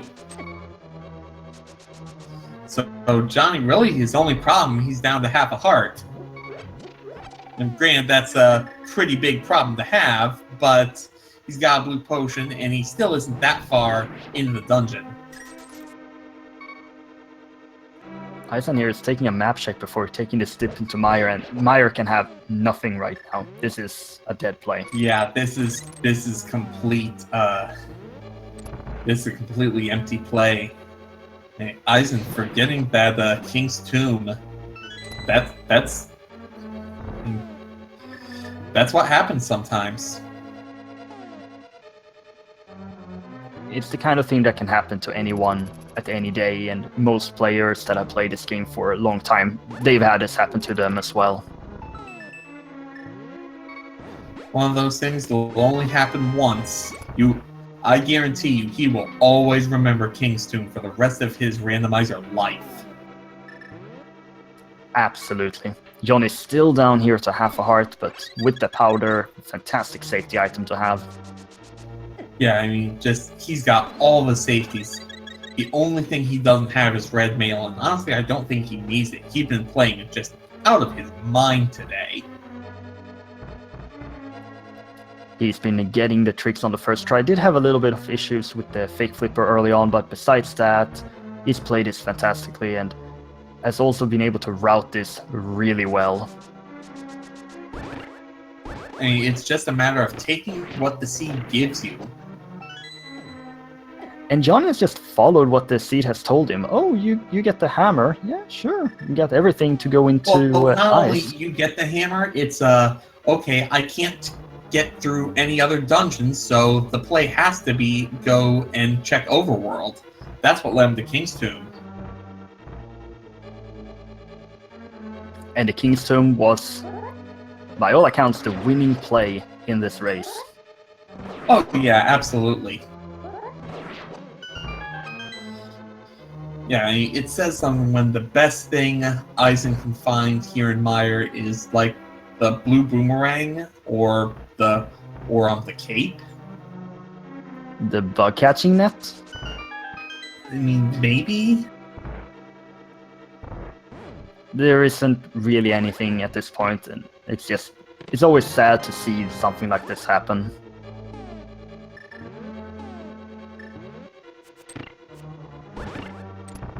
And I think Johnny already has all the small keys that are required for Trinex. Yeah, I believe so. So this was a really good Turtle Rock key setup.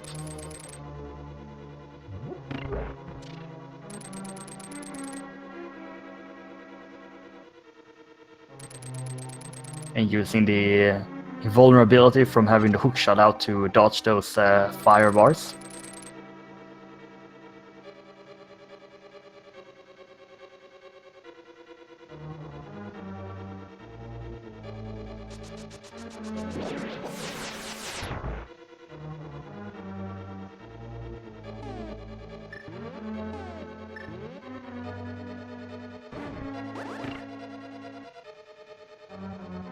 And Eisen is now gonna do this way too long cutscene wait here for one chest as Johnny's gonna head into Trinex. Well, that one chest, I think, is going to have the big key for him. I think you already found the big key. Regardless, it doesn't really matter at this point. Johnny has the ice rod out for him going into Trinex. The worst thing that can happen to Eisen here is if the second item is on Vitreous.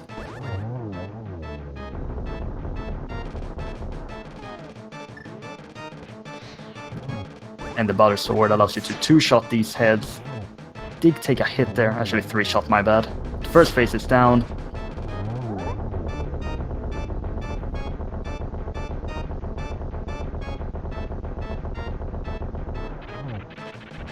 Doesn't quite get the spin there though, but he should still be fine with Trinex here. And there, down goes Trinex. Is easy.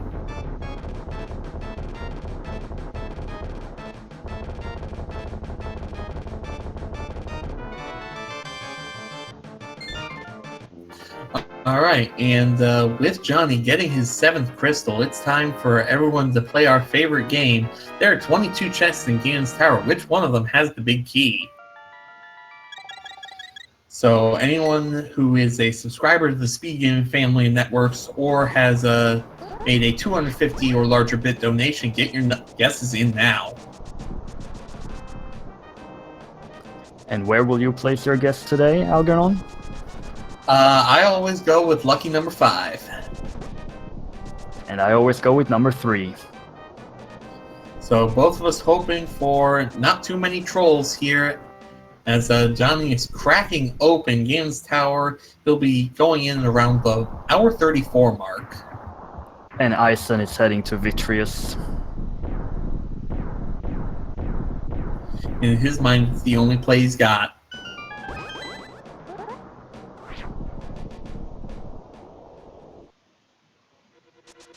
There are different ways to route this Ganon's Tower, but you always see these two chests on the right side being checked first, but then it's either continue with right or decide to head over to the left side. First chest of the day is 3 bombs, and our second is going to be a small key, and he is opting to mirror out and go left. Yeah, I like the play to go left side. Sometimes if you get a small key, there is a logic to checking out the rest of the right side, except for Tire Room, as Bob Torch has a second small key. Rip Bob. Good. Bob is dead. Unfortunately, that knocks your 3 call out. I'm still happy with seeing Bob dead, so I'm fine. Johnny's now is gonna Fair head enough. into this hookshot room. Number 4 also with a small key, getting all the small keys here. Bomb capacity upgrade in number 5. And number 6, So I'm 10 out arrows. too. And number 7 is gonna be 50 rupees.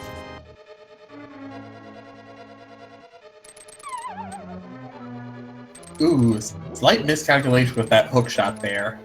As Eisen is going into the Vitreous fight. Gold Sword, Silver Arrows, this should be really easy for him. The silver arrows are very good to have. Sadly does not have that bow, but Butter Sword is still really good to have. Yeah, Butter Sword's still good.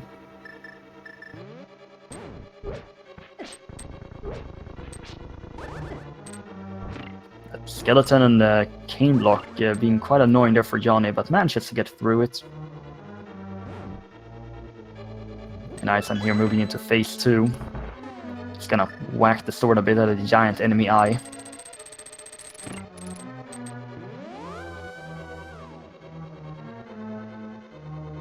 And down goes Vitreous, which is going to give Eisen a big heart. And he's not happy to see that. Yeah, it's not even Stank Heart, as chest number 9 has the boomerang. So into the Rando room we go. Johnny's just mass dropping bombs.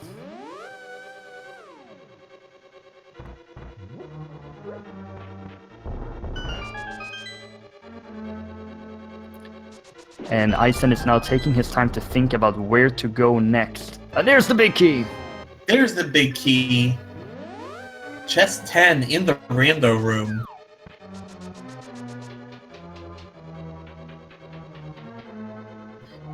And Cindy, our tracker, with the guess on 10. Way to go.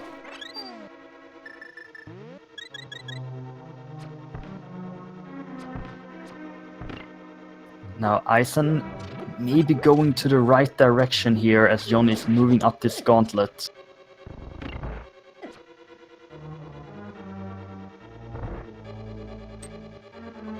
And Eisen still has 4 crystals left to go. It's just been really painful to watch, and I'm sure it's been painful for him to play as well. Oh, yes. And where's he going now? He may be double-checking item locations? I mean, that would be the thing to do, but I mean, he hasn't found the shovel, so he can't get so he can't pick up that. He's not thinking about going to a swamp palace, is he? There is one chest. Hammer. You can check one right item there. location without the there's hammer. Exactly one. Johnny's in the gauntlet. Oh, and he hasn't checked Bombo's tablet yet either. Alright, so there are 2 places he can check, but yeah, nothing of value can be in these. Johnny opting to mostly use the sword here in this first major room of the gauntlet. The Bombo's tablet provides a lot of money, but you don't need money. Yeah, a lot of money. Yeah, money can't buy you race wins. It can buy you a lot, but it can't buy you wins. That is always good knowledge to have. This next room falling very fast here for Johnny, moving into this final tough room that Silver does not quite manage to hit.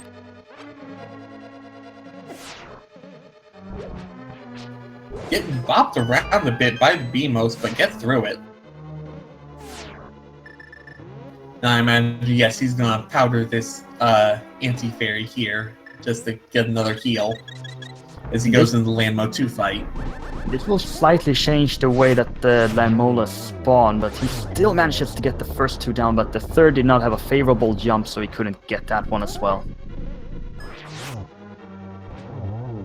gets it on the second cycle. But still a very good fight there for Johnny, as Eisen here is taking the swamp trip.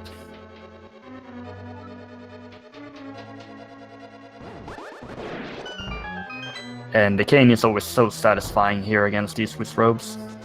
Chat is pointing out that in retro mode, money can buy you rando wins at 50 rupees a piece to shoot silver arrows and things. Oh yeah, there is that retro mode. I've not seen that many retro mode races, I have to admit. It's fun. It captures a lot of what the Zelda 1 randomizer does. And 50 rupees for Eisen, and the menu is up as he is thinking really hard. What have I missed?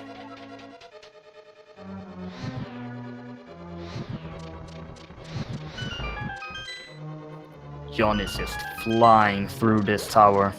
Oh, absolutely.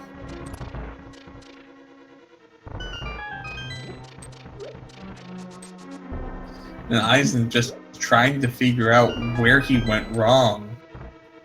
John is struggling a little bit with this bomb. It's quite tricky to get the perfect throw on that.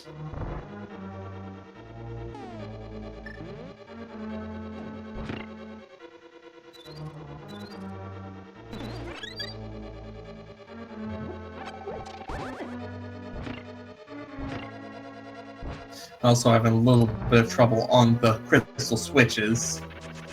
Let's see what Eisen decides to do here, as Johnny, going into Moldorm 2, has the powder out, tried to powder Moldorm, that's not gonna work. RNG manipulation, trust me.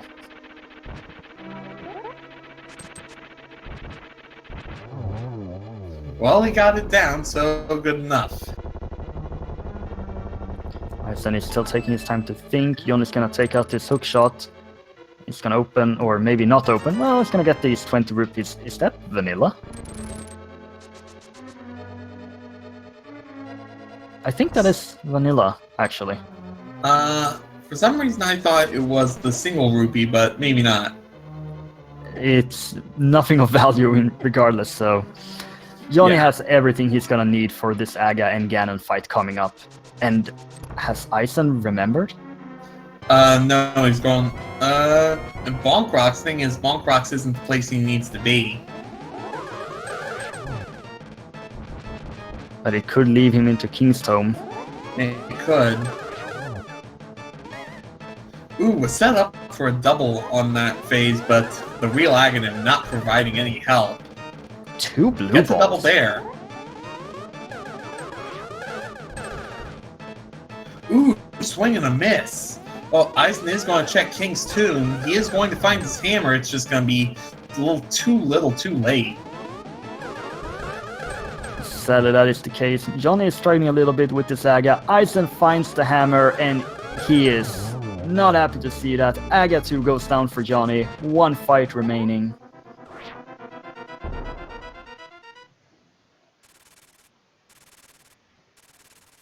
Yeah, Eisen's just absolutely livid. Not that I can blame him. This seed has not been kind of him at all. I mean, King's Tomb is just such an awkward place, especially because of the fact that you have to check Pyramid Ledge almost as soon as you do Aga 1, but you need the boots in order to get into King's Tomb. Those boots were pretty badly buried. Yeah, and because you had the mirror, you checked that graveyard ledge, so I don't blame him for forgetting about that item location. And Johnny here on this Ganon fight, taking out the cane. Struggling a little bit there with hitting Ganon's hitbox, but he's gonna get this. Yeah, he just wants to make sure he doesn't take any damage to the Fire Bat phase. And he's already into phase 3. And 4 slashes later, and he is going to be in the final phase. The silver arrows are already out. He's got more than enough magic. He's not that compared about, not that concerned it seems about Torch Glitch. Definitely helps, but obviously he doesn't know that he has got all the time in the world to put this together. Absolutely, and I'm pretty certain he still has that blue potion after all this time. Yes, he does. And there's the first shot. Oh, that torture was so good! That was amazingly done.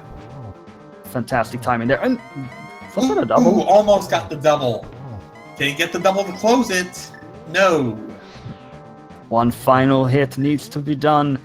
And that is good game, well played to MrJohnnySpot, as he will take his first win in this tournament and go up to a score of 1-2. Yeah, 1-2 record, but I don't think anyone wants to face Johnny here. That was absolutely textbook, that entire race. Get your GGs in chat, ladies and gentlemen. And MrJohnnySpot with an official SRTV time of 1 hour, 45 minutes, and 19 seconds.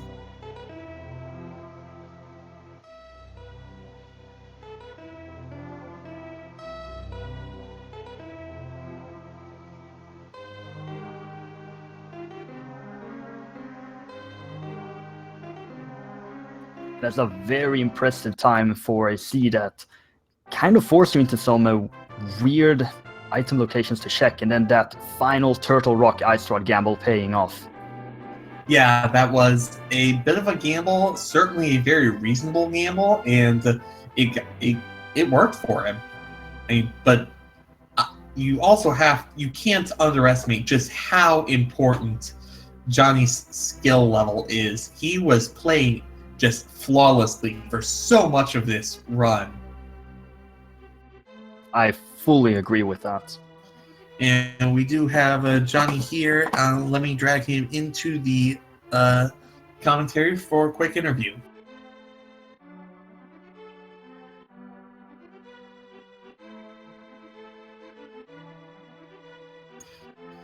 So, MrJohnnySpot, 1-2, how are you feeling? I feel pretty good. I feel like I played that seed really well. So I'm pretty happy with that. You did play that very, very well. What do you think about your routing in that seed? I think there were some improvements I could have made, but I also took a few chances.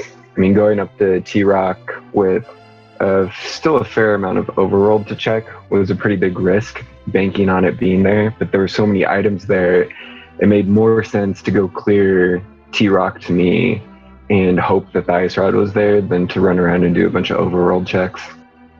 Yeah, what really broke this seed open for you and Eisen were pretty close.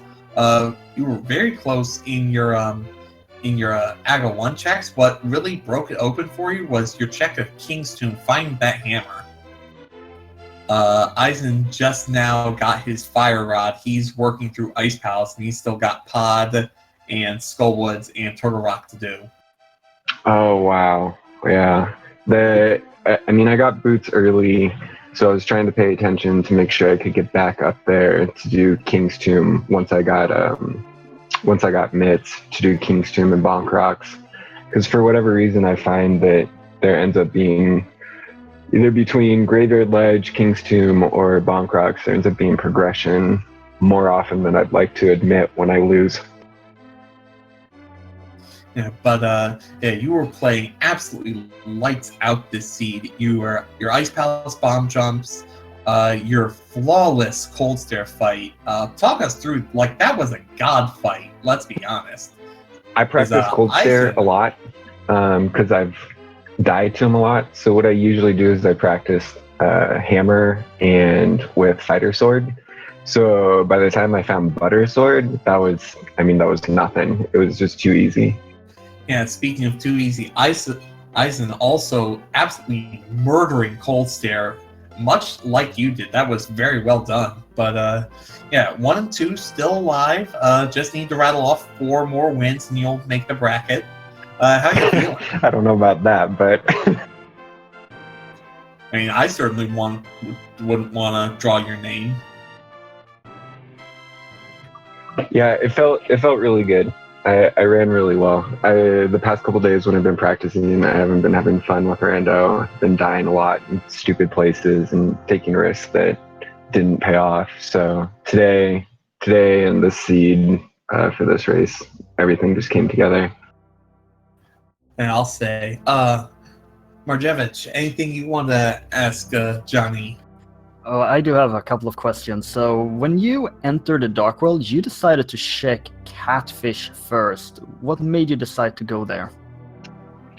I didn't want to have something be there and leave that as the last place to check. So I just tried to tie it in. Since I didn't have hammer at that point and I couldn't go south to check Hype Cave. I figured since I was going to be halfway up there just to get to North Dark World, that I might as well just do it then. And it didn't pay off, but I didn't want it. This could have been a seed where the ice rod ended up being there. And then I would have got to T-Rock had I not checked that. And that would have been one of the last places I would have gone to because it would have been a single item. Oh, absolutely. It's just the numbers paying off. I mean, this seed had some really awkward item locations. I mean, you had the fighter sword in Link's house. You had the early... and one other thing that I want to really ask you about, taking all that time to force that bomb drop in the escape, proving to be absolutely huge. A lamp and power glove in the sewer. Yeah, I almost gave up. I mean, I was halfway through that last room before you head upstairs, until I got that 8 bomb drop. And obviously, as soon as I opened up the chest, either the lamp or the glove would have been worth it enough to waste the time trying to find the bomb drop. But getting both of them was huge. And after finding those two, was there a consideration from you to just go straight up to Death Mountain at that point? No, because I didn't have a mirror yet. Oh, you wanted to route Tower of Hera in it with your very first check, even with the hook shot and everything?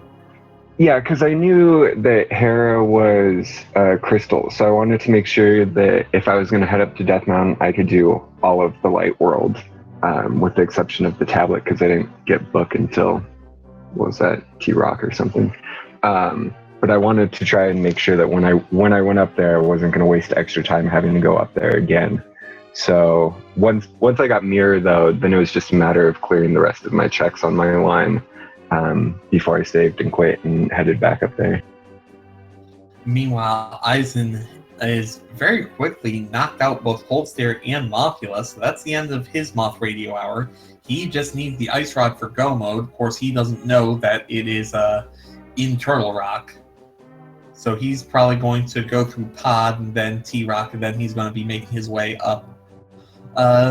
Big Key wasn't too much of a troll in this seed either, was it? No. And T-Rock, I mean, that was like God mode T-Rock, getting the Ice Rod and the Big Key and small keys early. So I didn't have to worry about checking anything else. Yeah, you didn't even have to check Laser Bridge. I hate Laser Bridge. I really need to practice Laser Bridge, so I was really glad when I got an extra small key and I didn't have to go into it.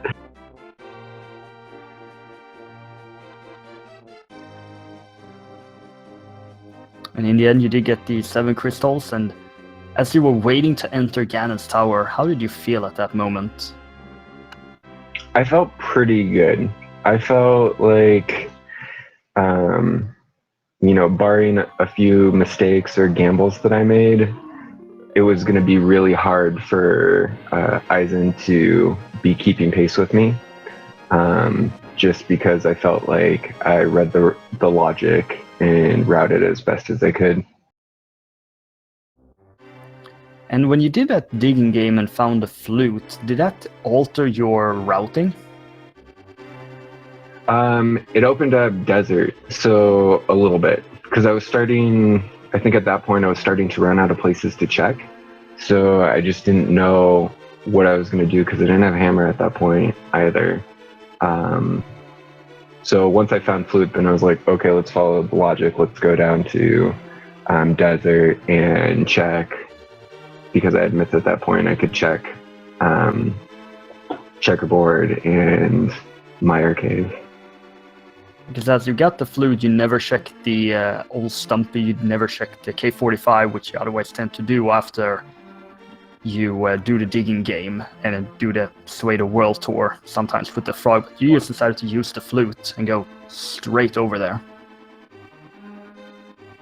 Yeah, usually I would just continue along that south route progression, but because that was a progression item and it opened up a crystal for me to beat that I needed, I decided to follow that and hope that there was progression somewhere along that route rather than wasting time going to do Stumpy and K45. And so I think it worked out, but I've definitely made similar gambles in the past and that has not worked out. While I don't remember what K45 had, Stumpy had red mail. Oh, I love getting red mail as Zero Suit Samus. That's part of the reason why I play with her as my sprite. So that's kind of disappointing, but I'll take the win overall. You still played the seed very well. You skipped out on some heart containers, but you still felt very safe moving around the seed. Yeah, once I got blue mail, and having all the sword upgrades and having, like, I filled a bottle early, and so I was able to keep that, and I never ended up using the blue potion, but I felt like I was always pretty safe in a lot of the areas that I had to go into that I usually don't do well in, like doing Cold Stare with low health or Moth. I just was so beefy at that point with what I had with Half Magic and Fire Rod and Bombos and the Butter Sword. It wasn't really a concern to me. And about that Half Magic, since it was in Ice Rod Cave, you decided to save and quit after Mini Moldorm Cave to head up to Death Mountain, and then you had to walk all the way back into Ice Rod Cave because you really didn't want to do Aga. How did you feel at that moment when you just had these few item locations left to check before Aga? So my first race in this tournament, the Moon Pearl, ended up being an Ice Rod Cave, and I beat Aga before I went and checked that. So I decided to make sure to check that before I went to fight Aga, and I checked every place I possibly could before I went there. Getting the Half Magic was a nice bonus. Obviously, that made the seed a lot safer, and I didn't have to worry about things as much. But yeah, I definitely did not want to leave that. So even though I didn't route it in initially, because when I was going to fake Flipper, I wanted to make sure I could get Zora too, and I didn't have enough rupees initially.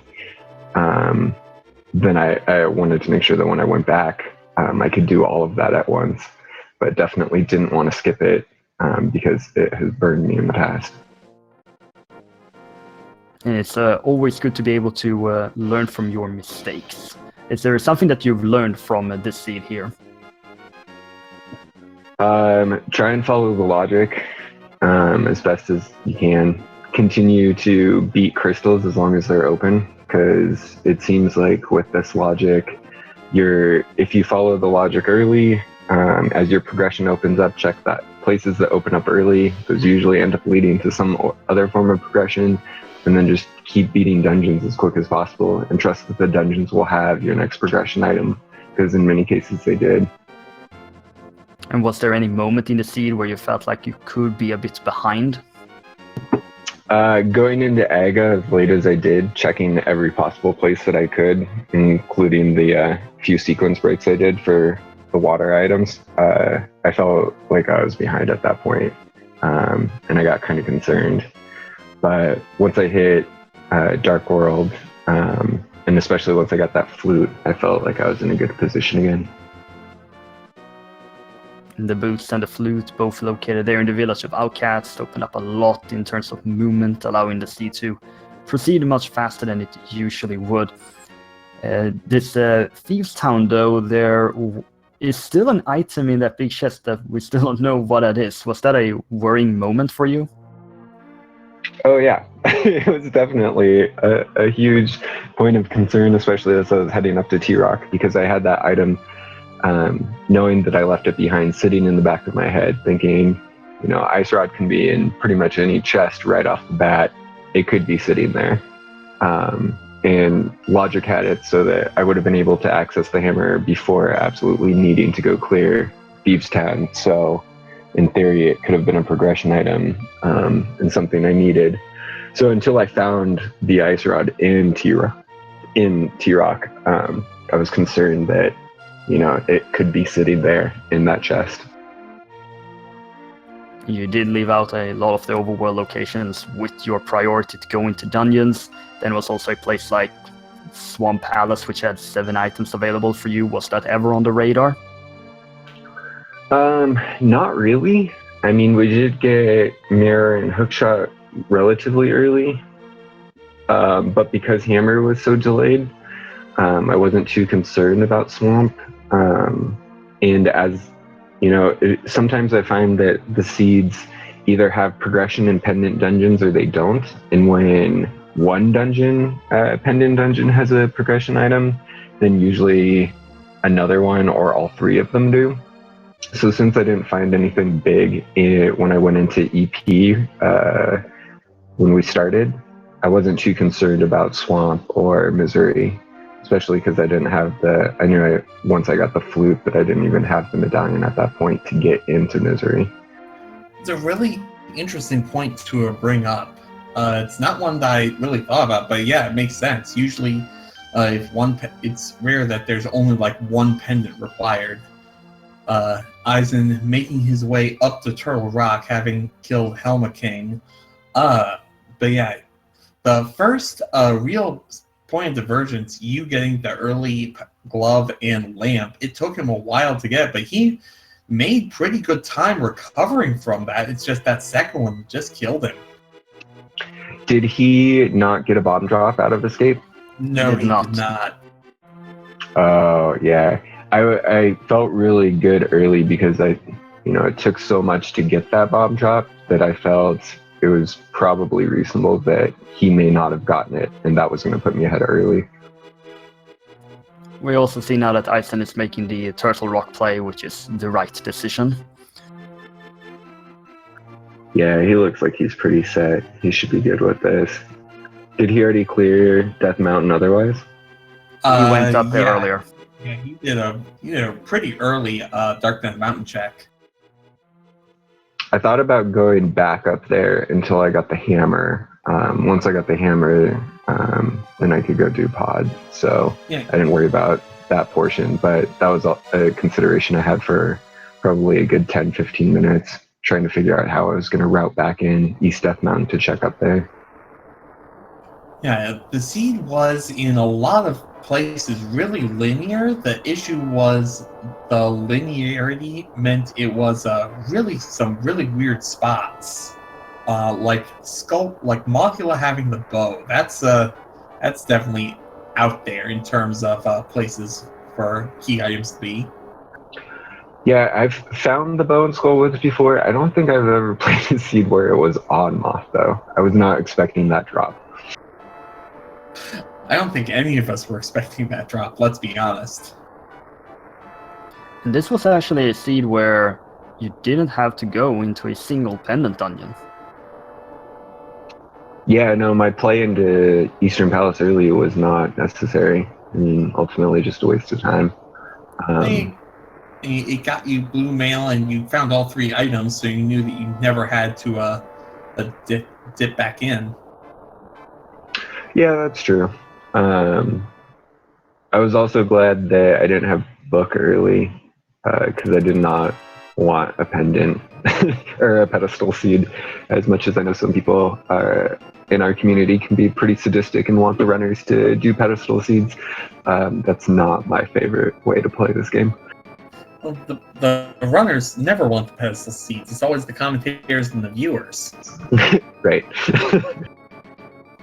So we talked a bit earlier about this escape with the bombs, but how did it feel to pick up the sword in that very first chest? I felt pretty confident it was going to be an Agaseed. I mean, I still checked everything, but right off the bat, getting that, and then I think we got Master Sword somewhere in CAC. Yeah, Master Sword was in Blind Hut. Yeah, so with the lamp out of Escape, the first sword out of the house, and then Master and CAC, I was pretty sure we were going to have to do Aga. But we got we got other items, so I was like, well, I'll just keep checking and see what we can do. But yeah, ultimately still needed to do him. Yeah, Eizan has found his ice rod. He's making his way through the rest of Turtle Rock. It should be probably no more than 15-20 minutes before he's done. Yeah, I opened those 2 chests that he just opened and felt a big sigh of relief. I was like, oh, we get the big key and the last item needed. This is the perfect decision that I made.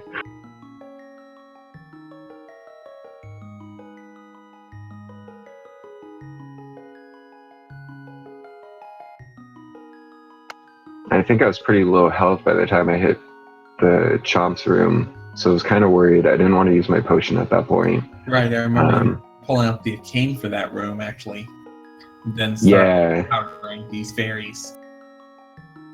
That was I was happy about getting the half magic early out of the Ice Rod Cave. Even though it spent a little bit of time, it meant that once I had the powder, I was pretty much set and didn't have to worry about too many more safety items.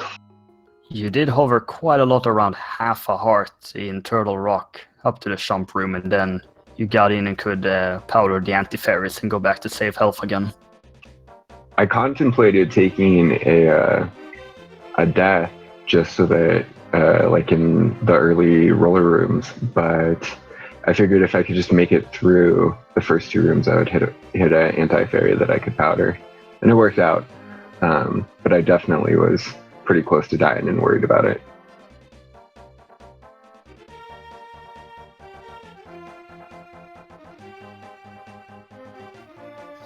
Yeah, that's something about this game. Every now and again, it will just give you these brutal seeds where it's really one of those things where you have to know exactly, you have to have a plan in order to make it work.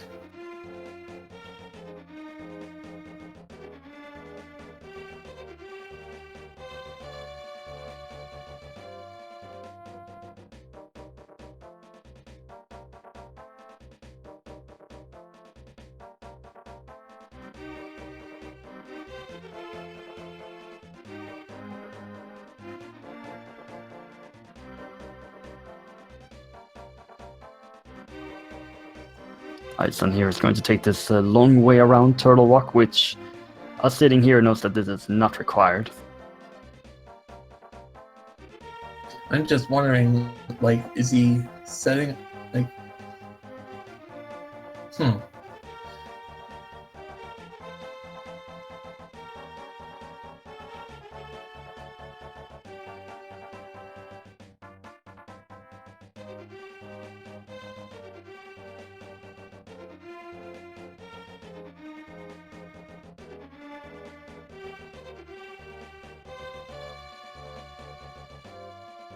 And how do you feel, Johnny, moving forward in this tournament? Sitting at a 1-2 score may not be the safest of place to be, but this was a pretty convincing victory for you. I mean, I feel pretty good. It wasn't. I mean, I've been playing Rando for, I guess, probably around 8 months now. Eizan should have gotten that chest, but I've definitely gotten better, especially in the past month once I started racing consistently. And doing practice races, I've started to lower my average time per seed, so that now I'm definitely under. I'm close to around like 152 usually, whereas before this tourney started, I was hovering around 205 a seed. So I feel pretty good going into the last or the rest of the tournament. We'll see how it goes. All right, well, definitely wishing you the best of luck. If you keep putting up performances like this, I expect we'll be seeing you for a lot more than 4 more rounds, though. I mean, I'll certainly do my best. I'm out to win. I know I'm not going to go deep, but it would be nice to make it past the Swiss. But we'll see what happens. There's a lot of really good people in this tournament. Some that have records that definitely do not reflect their skill, and they've just had tough races for whatever reason. But that's kind of the beauty of Rando. Yeah, I would almost argue that you fall into that category. At least your race today certainly made it seem like that, where like your other races, maybe you just got bad luck with an item or two because you were like, I know I've said this a lot before, but it bears repeating, you were just playing lights out today. It's probably the best I've played all week, to be honest. So if there was a time to peak, I'm glad it was today. Yeah, definitely. I can definitely agree with that. As Eisen has picked up his last crystal, so he will be making his way over to GT. And you, Johnny, you opted to do the 2 chests on the right side in Gannett's Tower and then head over to the left side. Is this your normal standard strategy or just something you decided on the fly? No, that's pretty much my standard strategy. Every time I go into Ganon Tower, for the most part, I'm going to go right, get those 2 chests, and then mirror back out and hit the left side. And part of that is I just have struggled a lot in the lamp room where you got to light all 4. And I don't know how many times I've watched the door close as I bonk into it trying to get through it. So I try to avoid that for that reason. Because I can do the left side a lot better, more consistently. Yeah, as we have a 2:10:54 GT entry for ET.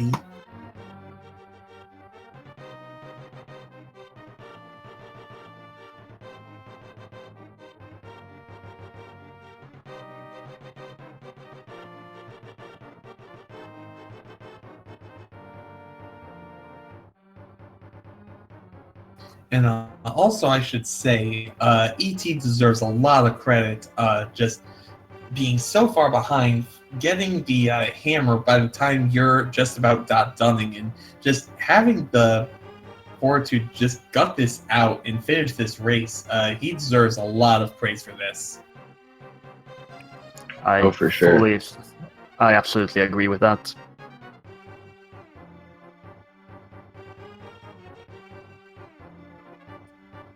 So one more thing here, Johnny, about your general feelings. When you went up Dark Death Mountain, you find the book just as you're about to enter Turtle Rock. How did that book made you feel? It made me pretty nervous because that opened up a few more spots, and that had been accessible kind of early. So. You know, up until I found the ice rod, that was just another consideration. I was like, oh, great. Now I have the book. I have the big chest in Thieves Town. Like, there's all these places in Overworld that I didn't check. Stumpy, getting the shovel, K45. So I had all these places just lingering in my head of like, oh, no. Hopefully this is the right play. But if it's the wrong play, it's probably GG. Because I don't know if I can make up enough time finding the one spot where it's going to be. That was something interesting. When you were doing the Frog World Tour, you turned in that, but you didn't do Gary's Lunchbox or any of that stuff in K45. And it just seemed really interesting that you just would do half of the checks and then just bail on the other half. Oh no, I did Lunchbox. I did turn in the Lunchbox. I figured it was like a heart piece or something. But I did that and routed it on my way to going to do desert. Because once I got the flute, that changed my routing, and that's why I skipped, Stumpy and K45. Because usually those are Stumpy part of that routing. One that had Stumpy ended up having red mail as Eisen's about to pick up his big key in the rando room.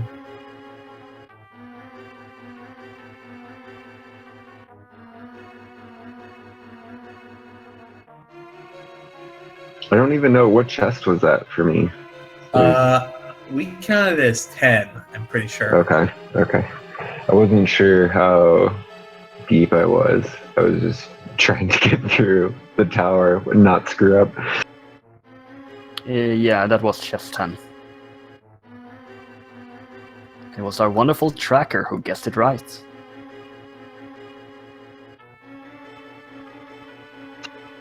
Rigged, right? The chat call rigged on that one. Chat absolutely called rigged on that one. Just let chat be chat, please. That's probably a smart. That's probably a smart take on things, just in general.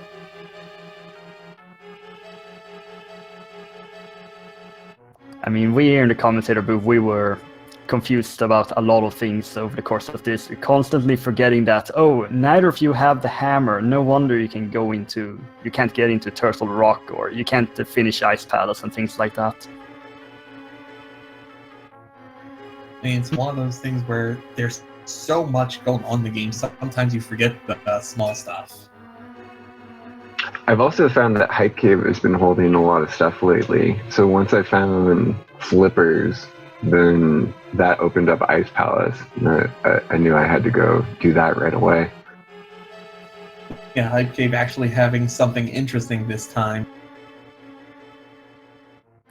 I It think also with had, the change for this version, it's because the greater emphasis on overworld locations, Hype Cave is actually being a little bit more hype lately than just Stripe or Grape.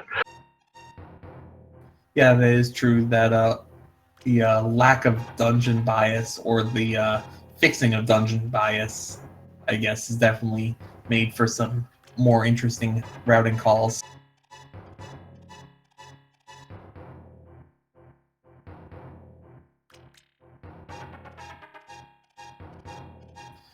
Is Eisen down to 2.5 hearts in this last room of the gauntlet, but should be able to get through. I believe he's got a red potion. Yep, there it is.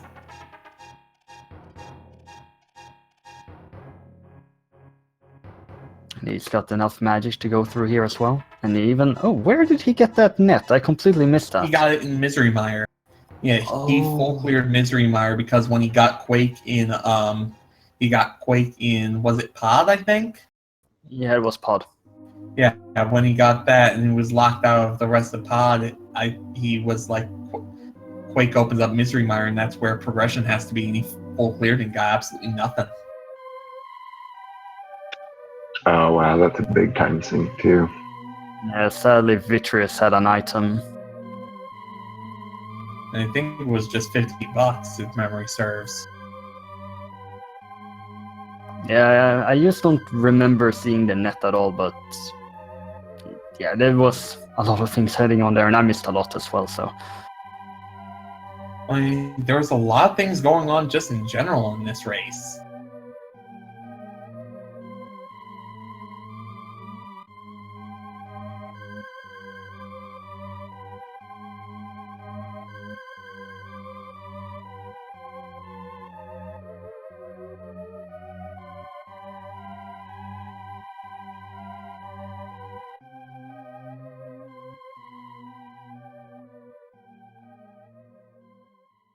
So I have another question, Johnny, just on general race stuff. When you get into, when you find out who your opponent is for the round, do you like to try to look and see if they have, if they do things a certain way, if they have, I don't know, do you like watching their past matches? How do you like to prep for each upcoming race?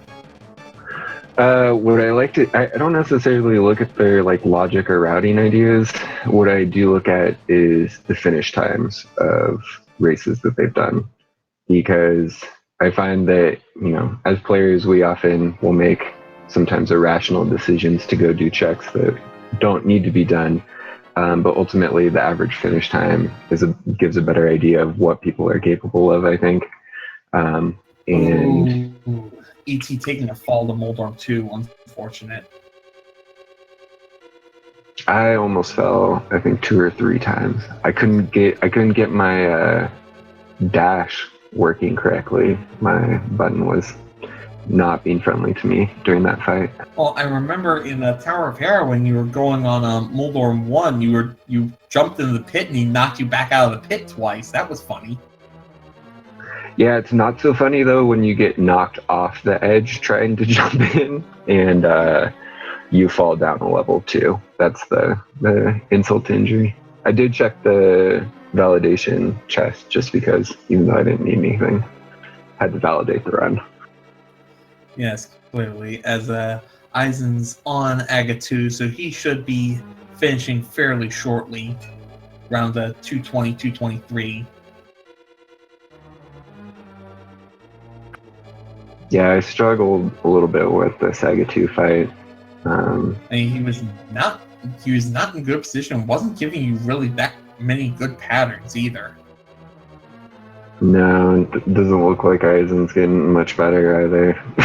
It was not a friendly fight today.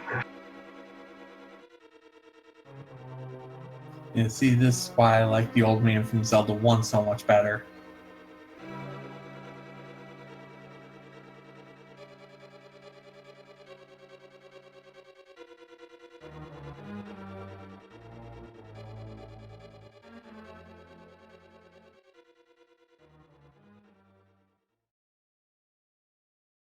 And now he's got them desynced, and this is just ugh. He gets it taken care of, though.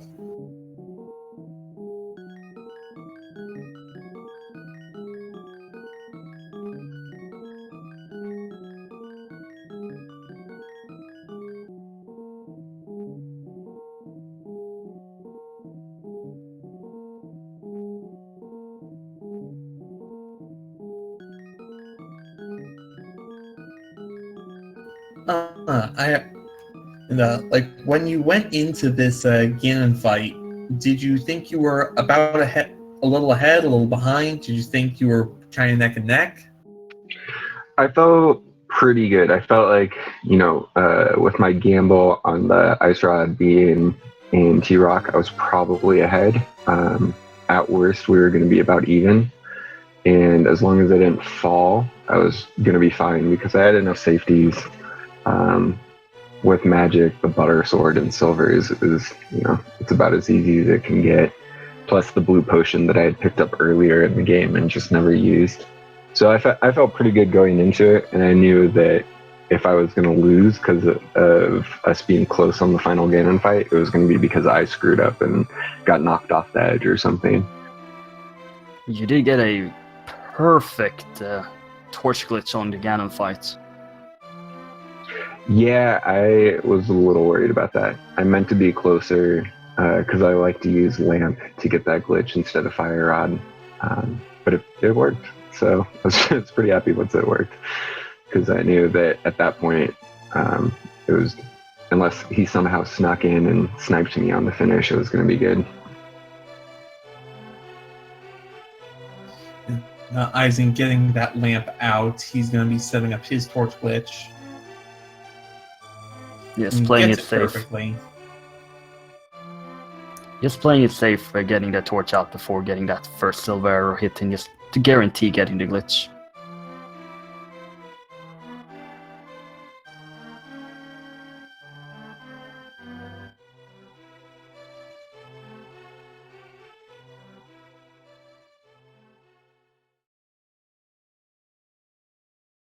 And Eisen just needs one final shot. Oh no! I shouldn't have said anything. No!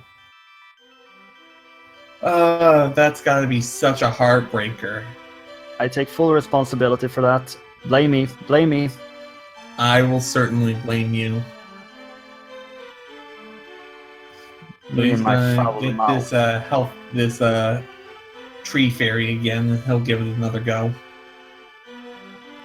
It's so frustrating to fall, especially when you're on the last phase too.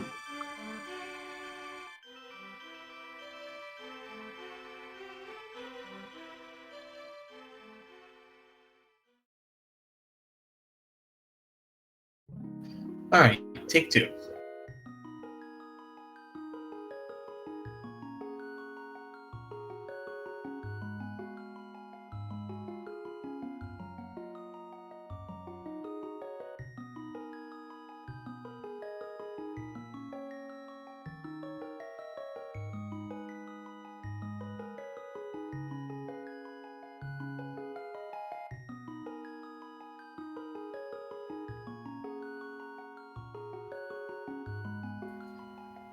Yeah, Eisen does have, I believe, two fairies left.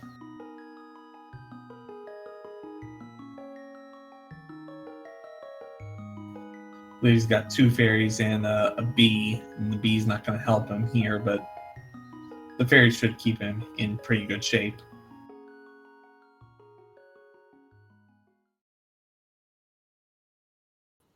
Absolutely. The health nor the magic is the problem here for him, and the arrow count is looking great as well. Yeah. Gets the torch glitch again, and now I'm just going to be quiet.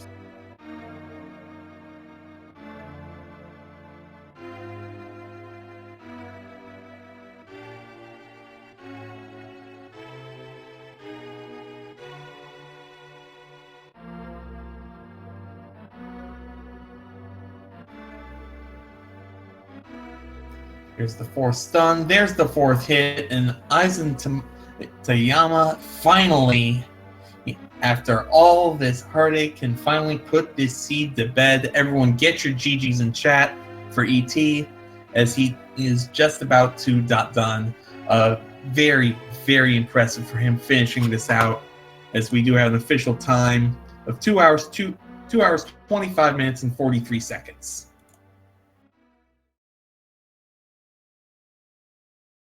And major props to Eizan here for going through with this seed to the end. And you all saw how rude this seed could have been, and it's one of those things. Sometimes the game will just not let you do what you want to do, and unfortunately, this was what happened to Eizan. We'll drag him in for a quick interview if he's up for it.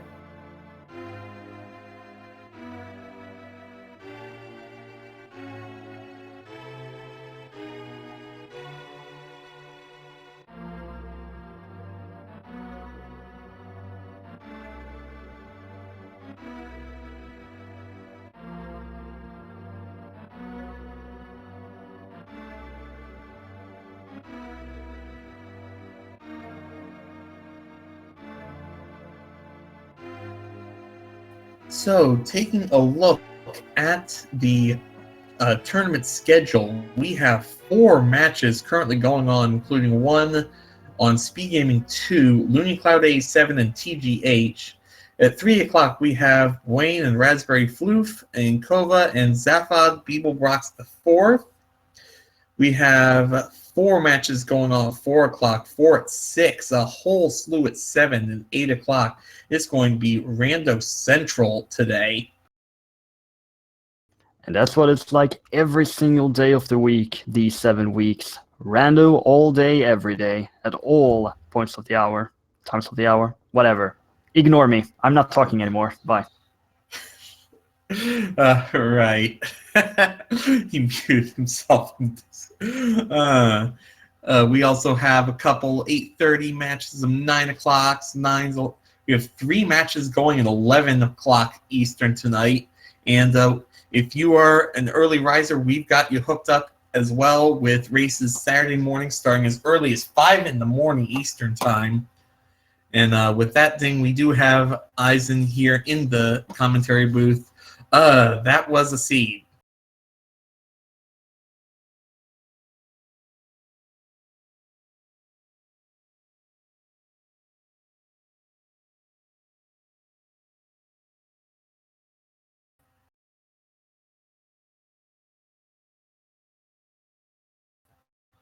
Working on a little mic issue here real quick. Just give us a sec. GG, Eizan, while you're working on getting your mic set up.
Got working, Eizan?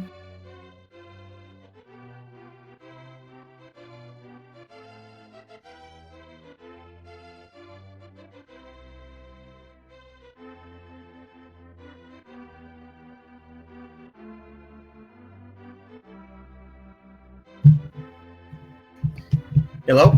Okay, can you hear me now? We can hear you. Okay. So, yeah, walk us through some of that scene. Well, I had a feeling it was going to be bad once I didn't get any bomb drops in the escape. So, and then I figured out the gloves and the lamp had to be in there. So, and then Yeah. I just forgot about the King's Tomb having the hammer. Yeah, you made up a lot of the ground. Johnny killed a ton of the enemies trying to get a bomb drop. He was halfway through that sewer room before he finally got it. But you made up time admirably. It's just the hammer at King's Tomb really just sent you on a huge wild goose chase. Yeah, I couldn't figure out what I was missing, and what I think hurt me is when I did the graveyard ledge, and I thought it just threw me off since I did it so early. Right. I mean, that was a really weird routing you had to do to get off the pyramid to the rest of the world. Yeah.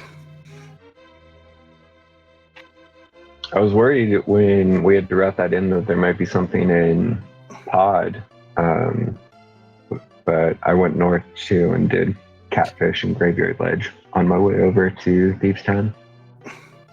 Yeah, well, I went in the pod, and I think that's where I got Quake, so I went in the mire for no reason at all. Yeah. Still looking for a hammer. Yeah, the Pendant Dungeons had nothing required. The closest thing you got to anything good was the mail upgrade in Eastern. Yeah, that was about it. I'm glad I didn't have to go through Swamp, though.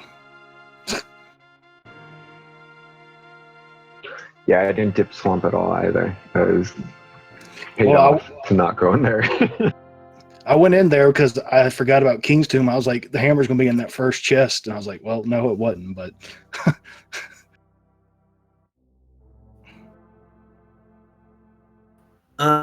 So either you two have anything else you'd like to say as we wrap this seed up?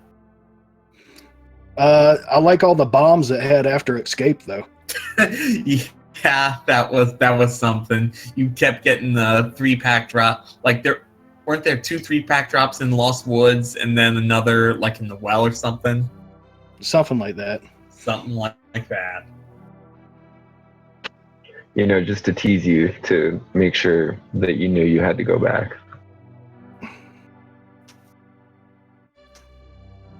But no, I just want to say thank you to the commentators, everyone that watched, trackers, restreamers, Eizan for the match and the race. Yeah, thank you all. Yeah, And, thanks. And be sure to give both of our runners a follow, MrJohnnySpot and EizanTayama. Also, a big thank you to our restream group here behind the scenes, Cinny, our tracker, Tara, our restreamer, and my co-commentator, Marjevich. Anything you want to say as we wrap this up? Be sure to follow all of our Twitch channels at Speed Gaming 1 through 6 and a link to the past randomizer, ALTTP randomizer 1 through 4. I do believe 5 and 6 are coming in due time. All right. I think that is going to do it from all of us on the Speed Gaming family of networks. Good afternoon, good night, and good luck. We will see you next time.